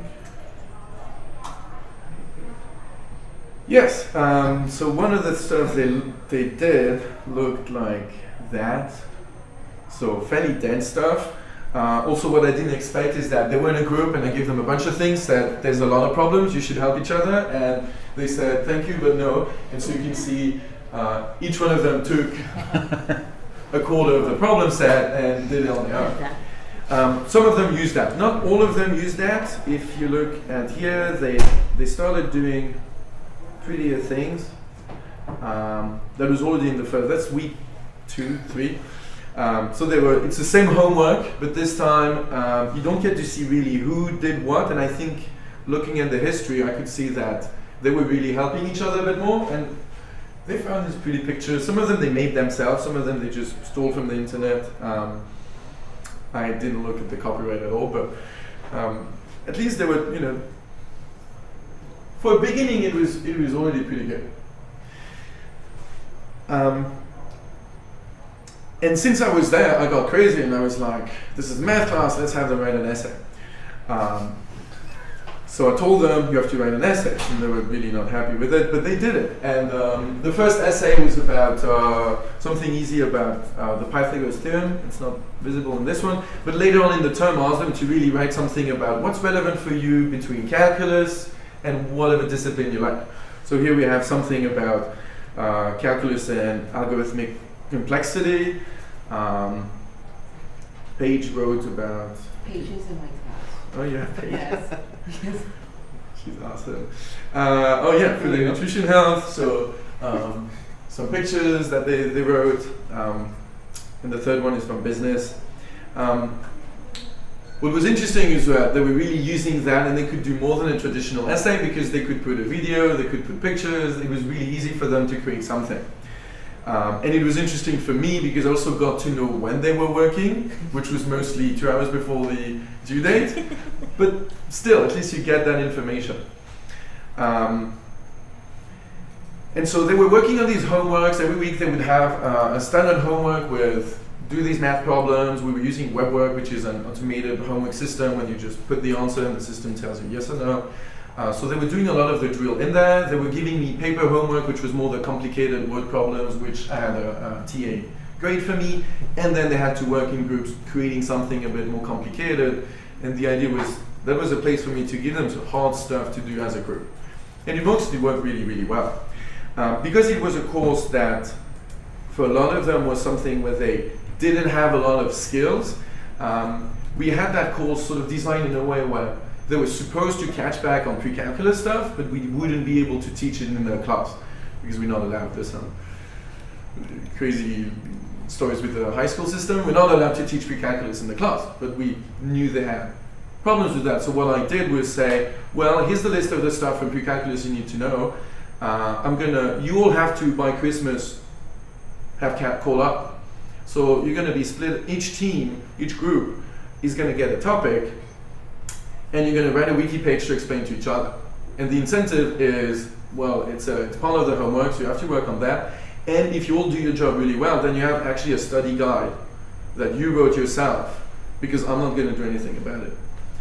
And it worked really well. I mean, that was just the first term, and so they wrote me these pages, which again, it's first year students, which are really not into science and math, right? We get a lot of the social science students, we get a lot of complaining students, why do I take math? Don't you get it? I'm never going to use it. Sometimes it's a little interesting. I had a marketing student tell me that marketing was very artistic and about inspiration and creativity, and that there would be nothing quantitative in marketing at all. So I just nodded and said, yes, I'm sure. He's cute. Just hope that 2 years from then, they're like, sure, I should have. So they were doing these things, putting videos, putting stuff they found on the internet. I'm starting to answer, and I will talk more about it, about your question about how to put math in it. But you can see there's some support for the LaTeX language to put in the wiki pages. I will talk a bit more about it. So. You'll see more of that. So they're doing things like that. One that I really liked was, I keep clicking wrong. These guys, so it was very colorful. They discovered how to change the colors of the boxes, and they were crazy. So it's like super colorful. But what I really loved as well is that, where is it? It's slow. They actually found some videos, of course, online of doing things, and there's some of the stuff that wasn't working for them. So what they did is they made their own YouTube channel, and oops, I put it twice. They made their own YouTube channel and made some tutorial videos. So there's these videos they made themselves. I didn't tell them anything. I said, this is for you to put content on. And they're like, oh, we'll do YouTube videos. And sort of Khan Academy style, with someone talking over the paperwork. So yeah, it was just awesome. And again, I think it's what you were talking about. You just create a structure and you say, please go. And you have no clue what they're up to. They struggled a little bit to get to use the wiki. I would say that a third of them were totally fine with it. A third of them were writing me a lot of emails about how to do this, how to do that, and a third were angry at the thing, and it lasted for quite a while. That was a big job fallback for me, because I also used the wiki thinking, this is awesome, this is the 21st century generation, whatever the letter Z generation. they've been born with an iPhone in their pockets, they should get that. And the answer is no.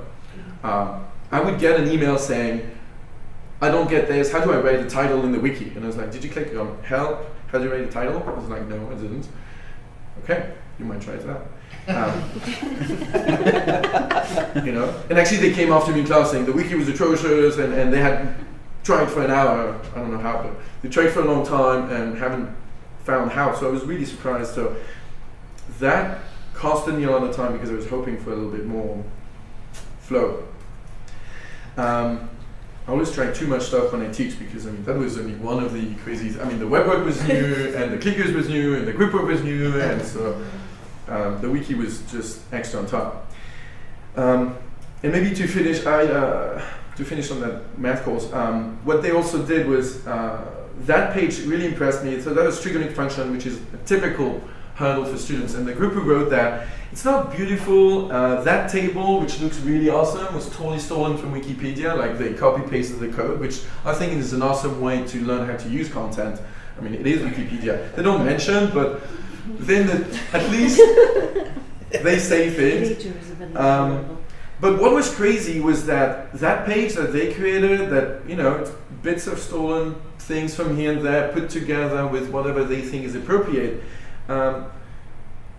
got 30,000 views. I have 80 students in my class. So I really don't know exactly, I can't track that, but a page like that has 30,000 views, more than one person got interested in that content. I mean, they used it, they had a look at it, and it's not possible it's just them refreshing the page again and again and again. Yeah, I was going to say, is this outside use or is it repeated use by students? If you go visit yourself the page twice, it gets 2 views. Yeah, okay. Do you guys can you extract stats from that kind of? We probably could. That would be an interesting question. I'd love to see a bit more we could better. run Google Analytics on the back. But what I know from when I was building, so when I built the course page in the summer, I was on there often and making changes, and I got quite a few hundred views on some of the pages I'm working on. And then you give it to the students, and you go in the thousands. I mean, you really need more than one person to really look at the content to get that counter up. Just a few people working on it a lot, even if you edit like crazy, like I would do in the beginning, sort of doing 2 changes, save, 2 changes, save. Even if you knew that the same 80 students viewed it cumulatively 30,000 times, that would almost be more amazing if you started that way. Like, yeah. Whichever it is, whether it means that people from outside or these guys used it, people liked it, people used it, and that's content they just created like that. So that was really a great surprise for me. To compare the main page of the course, which is what they would have to check every week for their homework, for their lecture assignment, for everything, that one got 35,000 views. And that was something they were checking, all of them, every week, and I was updating. And near the end of the course, they also did some projects. So again, to show you some stuff they did. That was a homework where I gave them a linear model to predict some stuff, and they had to go and just play with the math, and they did quite interesting things. It really is from them trying to master the tool slowly with very little support. I didn't provide much, and eventually most of them would do it, right? They would all end up with 1 or 2 sort of wiki experts in their groups that would do a lot of the work at the technical level. So the level of complaint by the end of the course was really low, and actually they kind of liked that. They could help each other, they could work together. If you look at the history on most pages, it's either only one user because they all work with the same computer all the time and they were working like that, or it's several of them, and here you can see sort of the 4 or 5 of them work from January 18 to January 19. So that page was built in not even 24 hours. So that was just a homework, right? They got a week for that. Yeah. Did you find any edits going across the groups? In other words, one group editing another group's work? So they asked, and I think they all felt sort of not that comfortable editing each other's work. So there was not such a thing. What I found was some typo and some clarification questions on my pages. So on the main course pages, some stuff was happening from them. But within the spaces of the teams, they would sort of keep to each other. They didn't steal content from each other that much. And I think for first year students in the science course, I didn't expect to have to deal with stealing content as much. When I asked them one of the essay, they had to write about logarithmic scales, whatever they wanted to be. It could be the Richter scale, it could be luminosity. They stole a lot of stuff. And when I found that, I sent them an email saying, it's easy for me to Google your stuff, because it was like entire paragraphs, right? And so they addressed it somehow, but I'm not From an each expert. other or from other sources? No, they would say Richter scale, Google that, and you know, when I saw the picture twice, I said, oh, there's a great website that talks about the Richter scale, and there's a neat picture they found. And I said, wait a minute. And there was some of the sentences, just the whole thing. So that's something I didn't know as much. I have very little training for that, and that's something to address. That would be my next step. Yeah, the concern wasn't plagiarism, the concern was... Whether they help each other? Yeah. Among the groups, they did. Yeah. But across groups, there was not a lot going on. I mean, groups were 4 or 5 people, so I was already pretty happy with that level of interaction.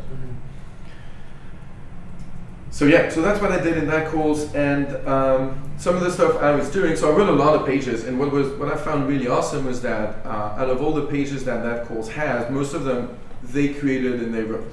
I didn't have to create pages; they would create. So that Math 110 section 3 for that year course page has, I don't know how many hundreds of subpages, something of the 300 to 400 subpages level, and I don't think I personally created more than half at all. Some of the stuff I created that I think is a good transition in the other project I wrote was to have some problems on the wiki for them to see and when they were looking for exams. So they were working in optimization, I gave them a problem, and they click on solution, and actually I'm a nifty guy, right? So when they say solution, I say, well, before you read the solution, did you really try the problem? And they say, yes, we really try. So now they can get to see the solution. Just using sort of an expandable table, right? And then I put the stuff in there. Now that the math is a little bit more visible, let me just say how it works. They have enabled a LaTeX support. It comes in a nifty HTML tag called math. And you tech, if you know LaTeX, you can just use tech. And it renders like this, which is really nice. The problem that I have for the moment is that it's a picture. It's not selectable. It's not the end of the world, but in the best future world, eventually that should be addressed. If you make a PDF page from this page, how will it look like? It works awesome. It just takes, it just does it. When you download as a PDF, because those are images, it just puts them in there. So sometimes if it will be the image that is in the PDF, so it's no vector graphic? No. Wow. That's the problem I have, right? Wow. This is a picture. It doesn't run You LaTeX can't on select the that. source code. Wow, that's... So the thing though is that it's just a question of the extension, because what I find interesting is that it's coded in the page with a clear tag. If these guys change the extension so that instead of generating an image, it generates a vector thing, I don't have to change anything. If they update their stuff, stop. So on my side of the problem, I'm hoping for a better future. Can you show the source page where you actually edit the LaTeX? So it looks like this. Where's the math? That's a typical math stuff. I'm going to zoom in like this. So you can see here that tabs it, and that's the math tag, the other math tag, and that's LaTeX language. It works really well. On my side of things, I don't have to learn many things. It's just one extra tag in my already fairly easy wiki markup language, and then I use the tech knowledge I have. And because you only use sort of display tech notation, but you don't use all the complicated alignment, creating paragraphs, creating list environment, you use whatever is in the wiki, students can learn it really quickly. So I would say a good half of the students had some decent basic skills at LaTeX markup and could write fairly complicated equations fairly quickly. And is this part of MediaWiki or is it a UBC? So again, MediaWiki has some built-in functionality. This is an actual extension, so again, somebody else externally developed that we've applied on our wiki. So it turns out this is sort of the default where it reads the equation and then converts it into an image on the fly.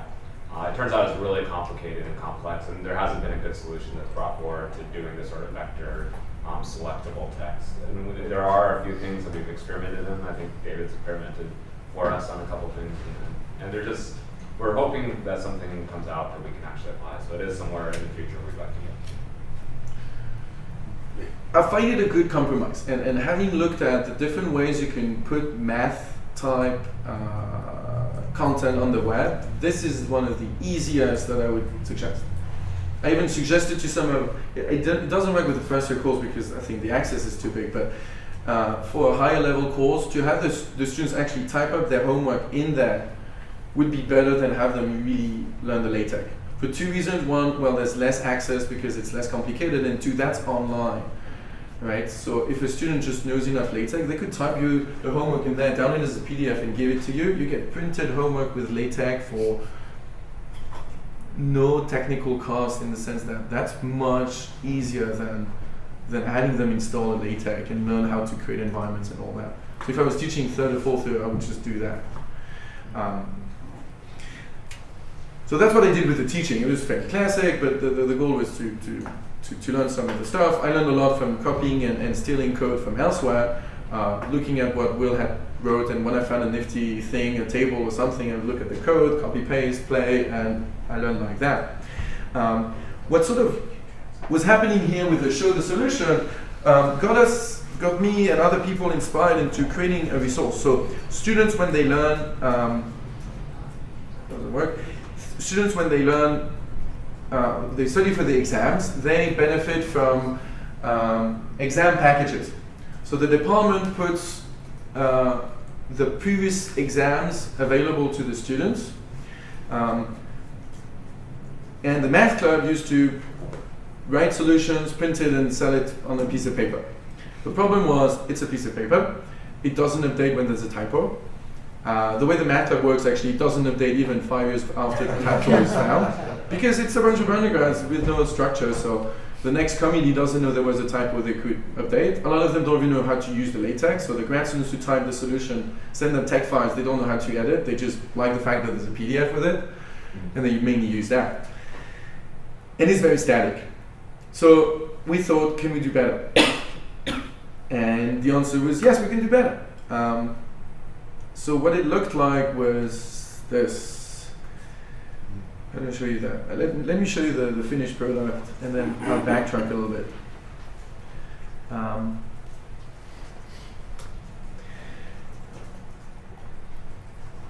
So this would be a typical, I'll keep that, yep. This is what now it looks like. So this is an exam question for the exam. It's question 7 of the April 2011 Math 101 exam. And so we type the question. And then actually we structure it a little bit, and we explain them how they should deal with that, saying, hey, if you're going to work on that problem, trying to do these things, it's sort of general advice on solving math problem.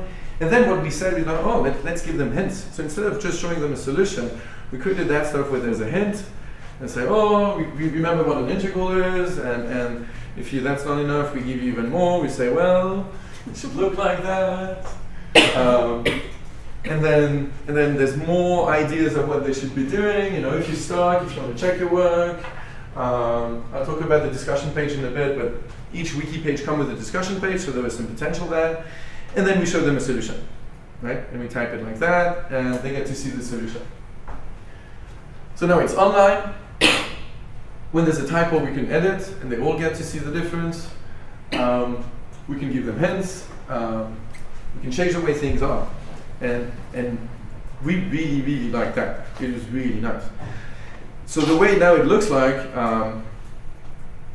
we are lucky to be featured on the front page.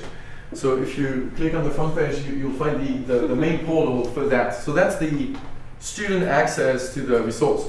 So we call it the math exam resource. We have 419 solutions to exam problems, 13 complete exams, and then there's some resource. There's how to use this, there's an about and FAQ. some discussion, and then they can find my courses. So this term, because of what is offered in the department, there's that. There's, I think, 2 or 3 other courses for which we have stuff that is not displayed to students because it's irrelevant. And so they can click on, say, Math 101, and for Math 101 they can see what exams we have. So if I look at the sort of last one, it looks like this. We link the PDF of the exam as the department offers it. So this is just a link to the math department. That's the PDF they offered since then. So you get to see the exam, how it looks like. So that's the question 7 that I have in my wiki page. And then each question comes like this for them to see what to do. So each question comes with a page, and you can see the structure is always the same. Yeah? With a hint or more hints and a solution. So I can talk about 2 things. First, well, 3 things. The first one is the discussion pages. The students actually used it. So we said, hey, go on the discussion page and tell us what you think. And we got everything from asking a question to learning new things to pointing at mistakes to even suggesting new solutions. So in this discussion page, student says, how do you get DU? I don't get it. And then one of the grad students working on the project said, oh, you do like this and that. Oh, thank you very much. On that one, it was not clear. What did I write about that one? It was not clear. The student asked, what's going on? How does this work? And again, you see a TA give an explanation. Oh, thanks. I didn't even know it existed. I didn't know I had to learn that. So it's a student learning something he has to do that was not clear to him. So I really like that one. This one was about, what did I write? Pointing at mistakes. Yeah, so of course, sometimes there's a mistake. And so you can see at the top the students trying to say, hey, I feel like in the solution there's something wrong going on. Isn't it like that? And the TA looks at it and says, yes, that's totally right. It's not. I updated the solution. So one student notices a mistake, everyone gets the benefit.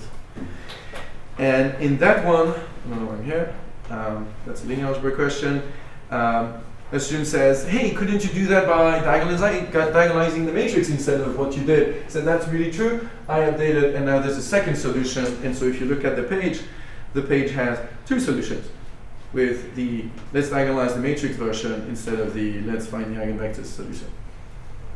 It's very equivalent, but it made sense for us to get both of them. So we really like that student interaction. It really worked well. It's not huge yet, and we just started this term. The main page has 10,000 views, so it's not the biggest ever, but for a little project where we had a few hundred questions, we were really happy. And the potential for us is huge because the math department teaches something ridiculous like 20,000 students calculus, just calculus, every year. So if you add the other courses, the potential for such a resource is gigantic. And did that put the math lab out of business? Yes, maybe, but that's another discussion. We'll be talking to them. Now, how does it work? I don't want to go too much into specifics, and I could talk about that a bit later, but basically what we did, that matches a little bit what Paul was talking about with library. Each of the content here actually comes from a subpage. So what you see in the boxes is not in the code of this page. Actually, if I look at the code of this page, there's nothing. And what we really used here was a lot of templates, a lot of categories, and a lot of pulling content from elsewhere. So basically that page has the same code. All these pages that are called something, something, question, something, all have the same code, which is a template, which says, hey, somewhere below you there's a subpage called statement. If I actually go and I look at statement, I find it, and there's just nothing else than just a statement. And so that page says, where's the statement, put it in the box, and then look if there's hints, and as it's sort of an if function-ish, it's a cheated if function, but it's gonna say, if you find hints, put a box per hint, and then put inside the content you found. And of course the hints are in subpages called hint 1, hint 2, hint 3. So we really use the fact that we standardize the titles of the pages for the template to know where to look for information. And same for solution. The content of that thing, what you're seeing here, the math, is in a subpage called Solution 1. And that page just has a standard code saying, let's look at where that stuff is and pull it up. Which is really awesome because now that that content is there, we could play with it as much as we want. If we want to create a page which contains all the solutions, we could. We could just write a little script that would say, hey, give me all the solutions, or give me all the statements with just the hints. We don't want the solutions. Or a book. Or we can make a book. So we still have some issues because it seems that too much transclusion doesn't fit well with the PDF creator. But that sounds more like a bug than some real obstruction. But yeah, you can create a book. What also was cool was that we also had to deal a little bit with the fact that the people who were helping us, this is the work of 20 grad students of the math department, they didn't all enjoy looking at complicated wiki code. Not that it's super complicated, but if they don't know wiki, it's an extra hurdle for them to learn the wiki. They all know the tag.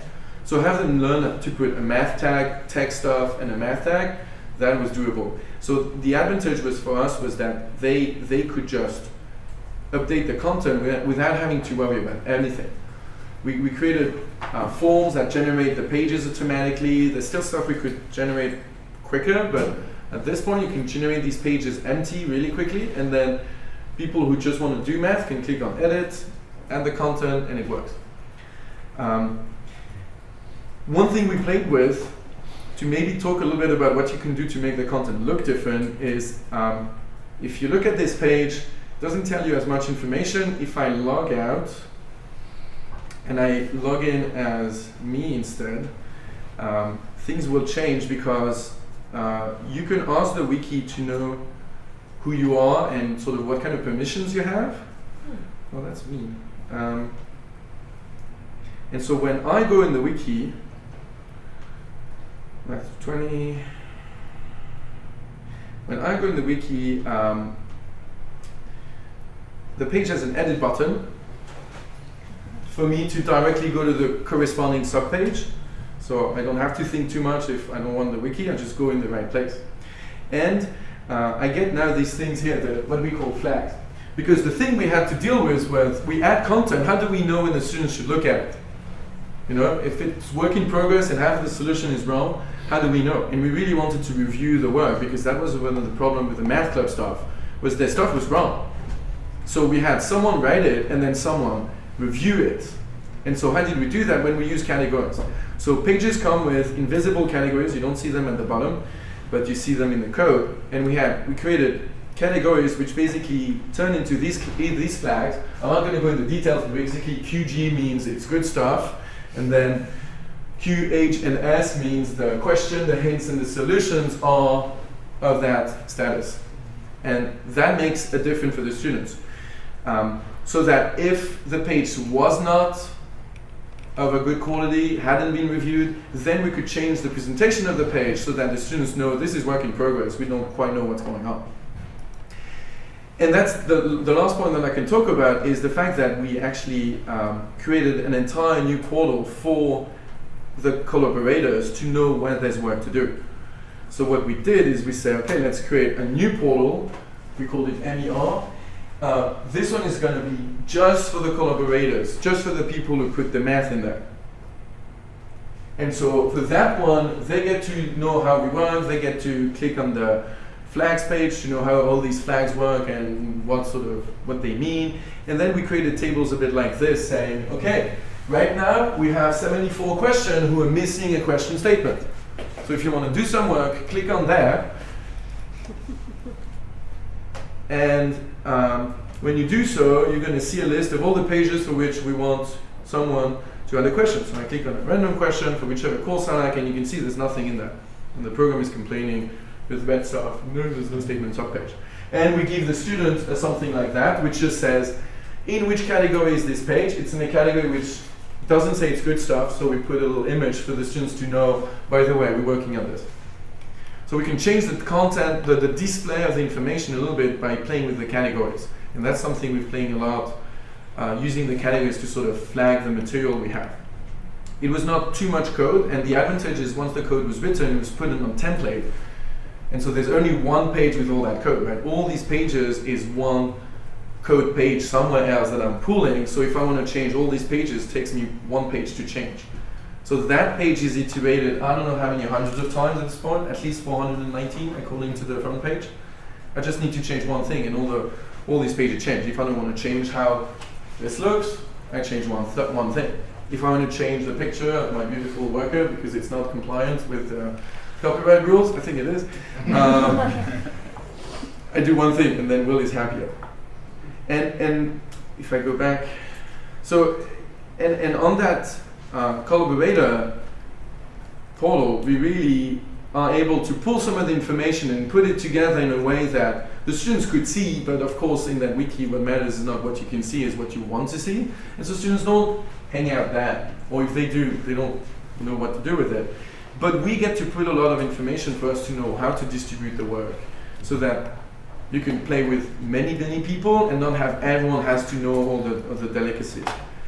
So you can see here we have generated list of ways some are talking, and when it's something in red, usually it means it's a student, and we can deal with that. Yeah? You're obviously passionate about this. It's nice to see. Well, for me, it's a change in the sense that what we were offering to students before was of poor quality, was for money, and didn't update well. It was wrong. I mean, I was teaching a course and I got one of the packages and I don't know if I wanted to give it to students. Yeah. One year I wrote solution for them and they promised it would be edited. I noticed a bunch of mistakes and I was like, well, luckily they're going to give it back to me so I can edit. And the next week it was out in print and students were having it. Yeah. I had another instructor insult me on how poor my math was. Can I ask you the same question I asked Paul, and that is, what would your vision be 3 years from now for this? For me, for that project, I see the last 5 years of all the exam the math department offers with solutions, hints. It's going to be bigger, right? We have a few courses. How many courses do we offer from first, second year? We offer something like 15, 20 courses minimum. We could see solutions, we can see tutorials, we can see any content because it's really additive. Right? So sorry, I'm asking about the larger use of the wiki within the math department. Within the math department. Your role as the instructor, what would your vision be? So I like what Eric has been sort of playing with it a little bit, and I think that's a vision I would like to see is more of our content on there. We use these expensive, poorly written textbooks, which are horrible. They cost a fortune to students. Even after the 7th edition, half of the stuff is wrong. I would like to see all the textbooks in there. We could create our own textbooks. We could create open material. We use WebWork for a lot of the exercises. But to use the course pages the way we have in the wiki and have the students play with each other, write proofs, correct each other, that's something that I think is super exciting and easy to implement. So I would like to see that. It takes to teach some of our faculty a little new technology, but we're slowly getting there. Since I started doing that work, there's more and more people getting on the wiki, so I really like that. And do you have any quantitative evidence of impact or student performance in these courses over the past 2 years? And the reason I ask that, I'd like to take some of that back to my solder faculty. Yeah. I really want to put this forward to them, but they will be critical, and I need some data. So I don't have data. I've used it once in that Math 110 course I showed you. To say anything about how these students did compared to a traditional section is almost impossible. Yeah. And what these students are using from that resource, we don't know. Honestly, at this point, a lot of faculty in my department think that this is useless. Students looking at solution, a lot of faculty think that it's useless. But the notion of students creating solutions is the power. What I would love is if the students themselves wrote that stuff and reviewed each other. That would get me going. Because right now I have to convince grad students to spend their free time on that. And there's, out of the 120, I have 20 collaborators, right? But if the students themselves said, I'm learning from Math 101 and I'm going to start editing some of the solution from the previous exam, that'd be amazing. Now, do I have data? No. Do I have evidence? No. I have that It's more dynamic, it's more interesting, students love it, and it sounds like where we should go anyway. So on that point, that the students love it, is there obviously a survey of some sort or an anecdotal even evidence would be great. The students, whether or not it's having direct impact on grades, just engagement levels and would be nice to have. So in the course that I did, the course evaluation didn't have a question specific to the wiki, Right. but it was mentioned in some of the comments. So I have anecdotal evidence that my students liked it, and those who hated it just didn't really like the technology, but that's about it. And in that case, we have some of the discussion that I showed you a few where students really interact and say, thank you for that resource, it's really helping me and I'm learning these things. So it's only anecdotal, but I have that, yeah. Good. Well done. Thank you. So it looks a little complicated on the technology side in terms of the code, but honestly, it's been built from scratch, a layer at a time. And what I find is that it's really reusable, and the ideas are really simple. So I'd be more than happy to stay for a bit and help you if you want to learn some of that. Yeah, we're only going to have a little bit of time for the hands-on piece, and I'd like to hand that off to Will, but I'm hopeful that everyone here that's a bit of experience with the Wiki will hang out and help people along. Yeah. I just wonder if Will could speak to something in terms of the work with you, because one of the things that's been fascinating me watching this, like I started to what's going on in the math department? Like there's an infinite series module, what's going on? Oh, that one too. And Will was kind of telling me things like, yeah, I mean, not only are they doing amazing stuff, but this is like what I find so encouraging about this work is, it's so clear. Like you really pushed this platform to new limits beyond what we even ever imagined it would do, and the innovation really came from you. You didn't have to come to us, but at the same time, there's been a bit of an interplay. Like Will tells me that you'll say, oh, what if we structure? Like you could give examples. Yeah. So what I love about the Wiki and working with everybody here today who presented is I'm constantly pushed to figure out new ways to do things. So it's like a Wiki page. There was a comment once that a Wiki page is never complete. It's always just the sum of its final edits. And I feel like that's the work on the Wiki, understanding what it can do. So like in David's case, looking at logical conditioning on user rights, I never really looked into that, and I researched it, and I'm like, oh, I don't think that's going to be possible. And then another colleague of yours said, oh, here's this extension that if you installed it, it would be possible. So then we're like, oh, let's look at this extension, and we test it out, and we're like, oh, this is kind of a cool idea, so let's go with it. And it's sort of that interplay of we're not just providing a tool and saying this is the tool, and you have to use it the way it currently is. We're saying, do what you want to do, and how can we support that, and how do we grow, and we look at that process. That example was the David-dependent edit button. Is that exactly? Yeah. Well, and then just to add to that, with the Wiki Embed plugin for WordPress that CTLT developed, we have pushed them very hard in terms of enhancements to it, so that when we first came along and we had Wiki page 1 making a hyperlink to Wiki page 2, the way that would get reflected in WordPress would be WordPress page 1 would link to Wiki page 2. And we wanted it to link to WordPress page 2, so that was a seamless WordPress experience. So we spent quite a bit of time working with CTLT and enhancing the Wiki Embed feature in WordPress so that you can have a seamless experience in WordPress of hyperlinking between documents that are all being supplied by the Wiki. Yeah, I find in general that whenever I wanted something, or I was like frustrated with the function that was not there, I would email Will saying, can we do that kind of stuff, or how do you tweak that? And he always came back with some ideas and some support for that. So that was really an awesome experience for me to get that support. Okay, thank you so much. This is just, one more question? A weird comment. I'm listening to this wiki, which is fabulous, okay? Then I see the Carl Wiesman educational endeavors. I see the CTLT programs, the team-based learning stuff. All of these guys have commonalities. All of them work on a certain level of student and faculty interaction that is unprecedented from sort of my days when all we had was notes and chalkboards. And how do we bring all this together, or why are we going in different directions? I'd like to see everybody sort of talking to each other. Well, that's partly why we do events like these. And to an extent we do. I mean, I think you know, that's, you know, that you're asking a broad question that could apply to all sorts of academic practice, not just in terms of teaching and learning reform. I mean, you know, disciplines, and everyone's got their own, you know, things they got stakeholders they have to address first off, and then those things kind of come down the line. Funding's always an issue. There's elements of competition. You're asking a lot of questions, but I mean, to an extent, I think we are talking. I mean, and that's partly why we do events like this one, and we need to do more. You're right.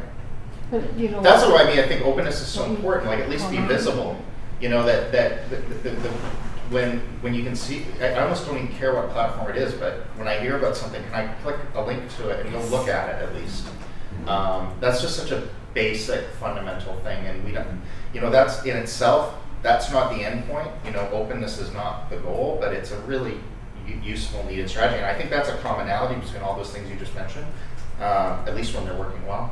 And just to sort of add a point to that, I think there's also something really rich about having a common platform. So in technology, you can either have separate installations. So the library might have chose to have their separate wiki managed on their own servers.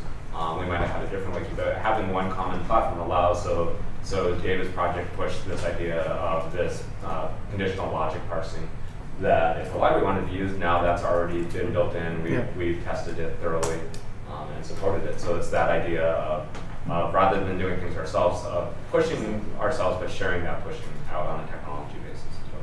Which is why I think this is so fabulous. That's, you know. So we have very little time for the hands-on portion. I'm going to ask Will to come up and do maybe lead one or two exercises, or we can perhaps break into small groups. It's something we can all talk about in a minute. But before I hand off to Will, I loved the way, part of the reason why I wanted to frame that question to get Will to talk about that interplay of innovation, because I think it spoke to why I think Will's contribution to this site has been so amazing. He's not just someone who knows how to create taxonomies and organize pages and clean up formatting. That's what we wanted when we hired the position. But what we got with Will was someone who thinks really deeply about this, and I think that the way he answered those questions also spoke to a certain level of commitment to true collaboration, which has really been amazing, and I can't say enough about what Will's brought to this project. Anyway, so we had some topics thrown up here, and the two changes I see that came up, I tried to jot down a few things that people seemed interested in. I know Will added a couple. I see one person added their interest to the book creator tool, that maybe we would like to walk through that. And then the question of page templates, it looks like someone else added that one as well. How do we want to proceed here in our limited time? What I will say is, what I will commit to doing is this afternoon, if you come back to this page at the end of the day, I will at least link to the pertinent tutorials on the help documentation. So if you come back to this page, you should be able to at least be linked to some how-tos related to that page. But we don't have time to address all these. And do you mind just clicking on the help and support link really quick? Sure. To show that off. So we do offer support for this platform. Just really quickly, we have a ticketing system that goes to every person on the team that supports the wiki. So I do sort of the front end content. It also goes to the technical people that I work with as well, who are doing the back end system. So it's great if you have a question, drop email to that. And then we also host regular drop-in wiki clinics. Traditionally they're every Thursday from 1 to 3. This Thursday, because of the CTLT Institute, it's not, my understanding, not really happening, but next week definitely. If you have any questions, drop by. We can work one-on-one. I'm usually at them as well. So we have very little time.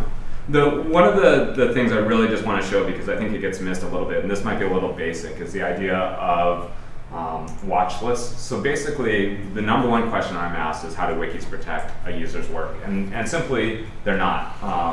As we saw, anybody can come in and edit any other page, but there are a couple different features built into the wiki that I always encourage people to do. And the first is watch list. And a watch list basically adds a page to a list, and anytime that page is edited, you can configure it so it emails you. So I can get an email. I have 1,000 pages on my watch list probably. I get an email that someone's edited it. I can look in that email and see what the change was. And if it's a good change, I ignore the email. If it's a change I have questions about, I might go to the page and drop the user a question. If it's a change I don't agree with, I might revert it back. So the watch list is very simple. I'm in, I think, Brian's account right now, but it's just this star right here. You can click on that star, and it basically says this page has been added to your watch list. It's that easy. You can also add categories to your watch list as well if you want to watch a whole list of sections. Up here you can see my watch list. I hope we can see what Brian has on his watch list. Thanks, Mike. Oh, sorry, I did. It's okay. I hope you don't mind. No, no. And I really just want to show one other thing in your preferences. So under my preferences, the setting you want to set is on the first page, email options. Email me a page when a page on my watch list has changed. And I think that's a really great way to say, okay, I'm comfortable with other people editing my page, but I want to be aware that when that happens, so I don't visit it a month later and go, oh, how long has it been run? So. And then the other really quick thing I just wanted to show, and I'll go to the help page, is the history tab. The history tab is also a great way to look at every edit. So a wiki is really a versioning system. Every time you hit save, it saves that version. And you can look through all the way at the past versions. And I can actually go in and say, okay, in July 2010, what did it look like? So you can see it has a slightly different format. So you can look at every single version. You can also embed any version if you want. So if you're looking at distributing content out to another site, that's a really great strategy in saying, okay, I don't really want to embed the live page that other people are on, that other people might be editing. But what I want to do is I want to embed the page as it exists at this moment in time. You can just embed that date page. And then if you're ready, people might be updating the page. You might go in a month later and say, okay, well, the updates are great. Let's embed the newest version of that at this moment in time. So it's a great strategy for using the wiki as well and doing some control. You can also, and I won't do it here, using the page history, you can compare versions. So this is the current version. I'm going to click down here to, I'm going to go back a ways to November 10th. So I'm comparing between November 10th and today. I'll click on compare, select the revisions. So this is the revision of November 10th. The red text is the text that's been changed since then. So I can see the difference in text between the two pages. And it's a great way to really just get a quick snapshot of what's been changed over time. You can compare any two versions saved in time. So that's another really powerful feature. I want to just note to contributor history, which may prove useful for just getting a sense of how much, especially if you're trying to do maybe peer grading, you have a quantitative element to participation or whatever, you can very quickly get a sense of what page the users edited and how much they've done. Yeah. So anytime you look at a page, let me just go to a random page.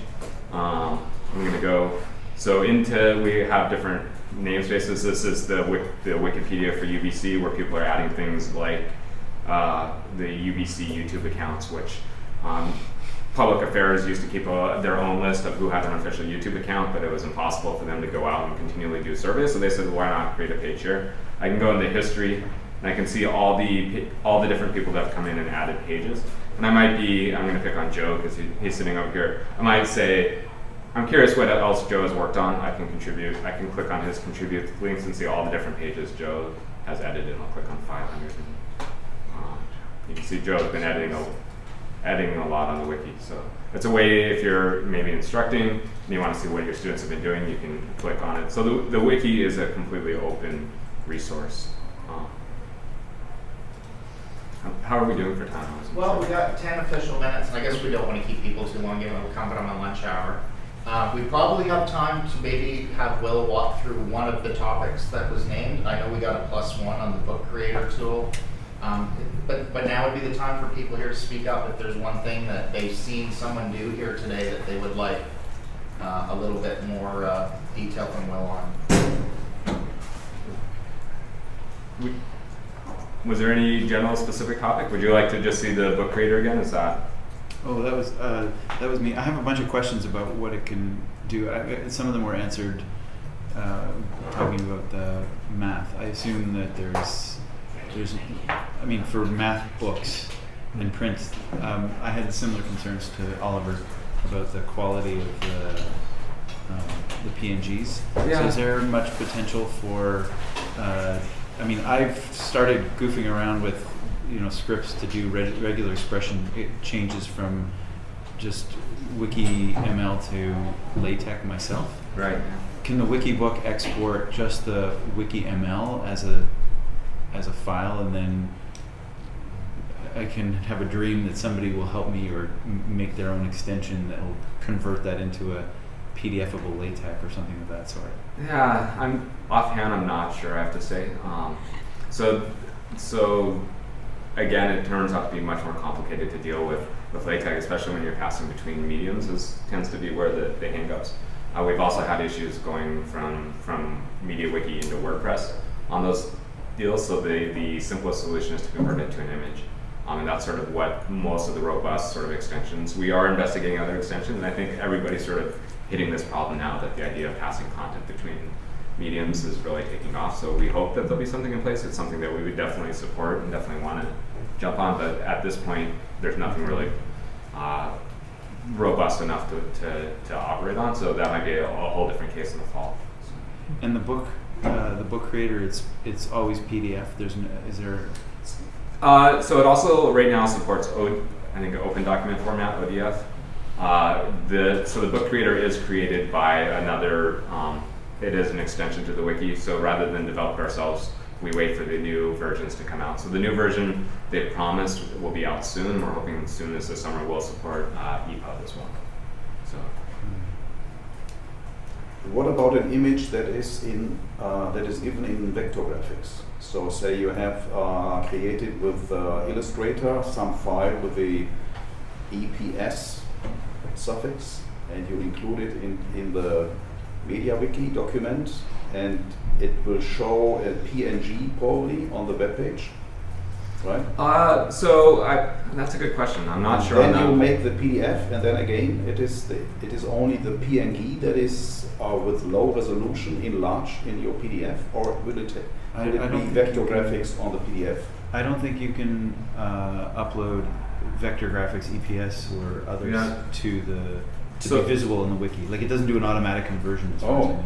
Yeah, so these are the file formats we can support on the wiki, which are PNG, JPEG, PDF, GIF, docx, MP3. So we are somewhat limited. It does, like, I find images do work really well on the wiki for the fact that they scale.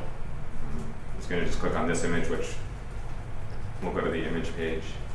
They scale really well, so you see that image is actually a giant image, but it's been scaled down to the front page. So it does do its own sort of vectoring using a plugin called Media Magic. For a high quality print, of course you use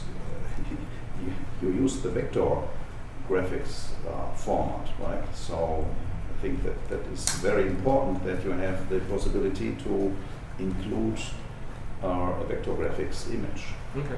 And it's good to hear that sort of feedback. So we can definitely talk after this and look into investigations for supporting that. David, have you done much with the PDFs of your work? No.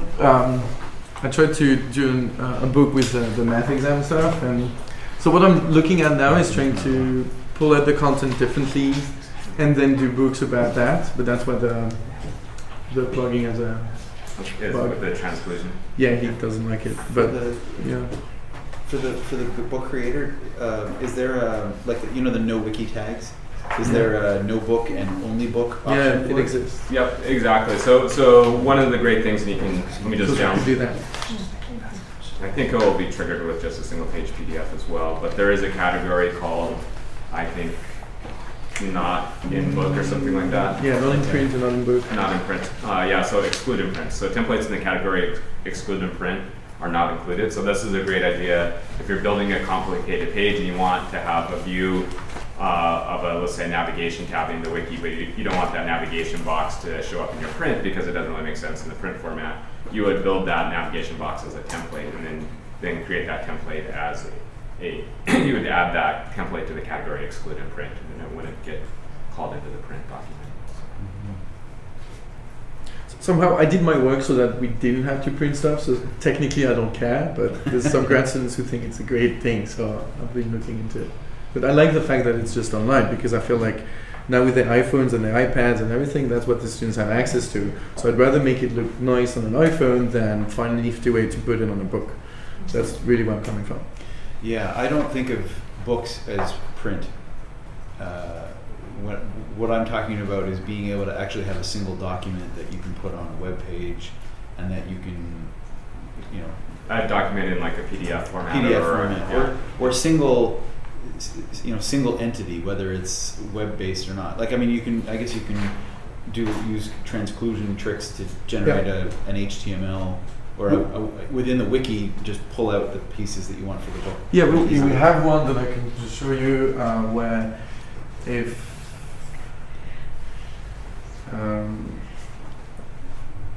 I look at an exam and I go summary, no, that's not a good course.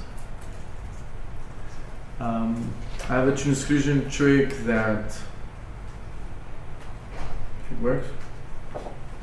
Yeah, so the transclusion trick took all the question statement, hints, and solution and just did a single page. So then you could then transclude that one wherever you wanted. Right. And I feel like that's good enough for my purposes. Yeah. Because PDF in the end is getting really, really static. Yeah. Plus it's not open, so if I can avoid it. It's not open, right? It's private. So if I can avoid it, I will. Yeah. But talking to textbook reps, I'm thinking of generating books. David was commenting on what we do. We have a lot of, instructor notes that are replacements for textbooks in the department. And textbook reps, I've talked to them about, going paperless, and they say their marketing data shows that students, majority of students still want something physical associated with the course, like an actual. That marketing data that shows that they should stay in business. I mean, this is in the context of their math ML and their online health and stuff. And I said, why are you bothering with the textbook still? And they said, we've looked at that pathway as just becoming a purely online textbook industry, and the market isn't demanding Okay. it. They feel uncomfortable when there isn't something physical that they can crack open still. So, and I would say the power of the wiki really is that the idea driving behind it is that the content can live in other places. So right now there's some technology barriers around math formulas that the way they're rendered might not be optimal. I think for the most part, for a general PDF, I think they work fine. Again, they might not be great for a higher resolution print job. But if we get that technology in place, we don't have to go back and touch the content, theoretically. Yeah. We can just add the new extension or upgrade the current extension that we have, and it should work. Should, with our fingers crossed. But even if it's just changing the math tag to like a math jacks tag, it's just a simple system-wide search and replace, and and we should be good to go. So. Yeah, unfortunately we're out of time. I'm loving this discussion. I think one thing that really came out here with our guests is I hope not just a sense of how creatively these people are using the Wiki platform, but in different ways. I was struck by the various commitments to open education, whether it was the way Judy talked about wanting to really just serve her students better, and David making all sorts of passionate and interesting statements about kind of the role of open content and student participation in a broader kind of engagement with public knowledge, and Paul's statements about things like having content not just living on your site as a way of ensuring relevancy for the library, which was a phrase that I really hope I remember, because I dare say we could say the same thing about universities in general. That this opening up may well be a critical step in ensuring that we do have an important role in this kind of crazily emerging information, whatever it is, environment. So I thought that was great that the discussion actually went to that deeper level. So I want to thank our guests, not only for their wonderful work on the wiki, but coming here and sharing, and thanks to our participants for your wonderful questions.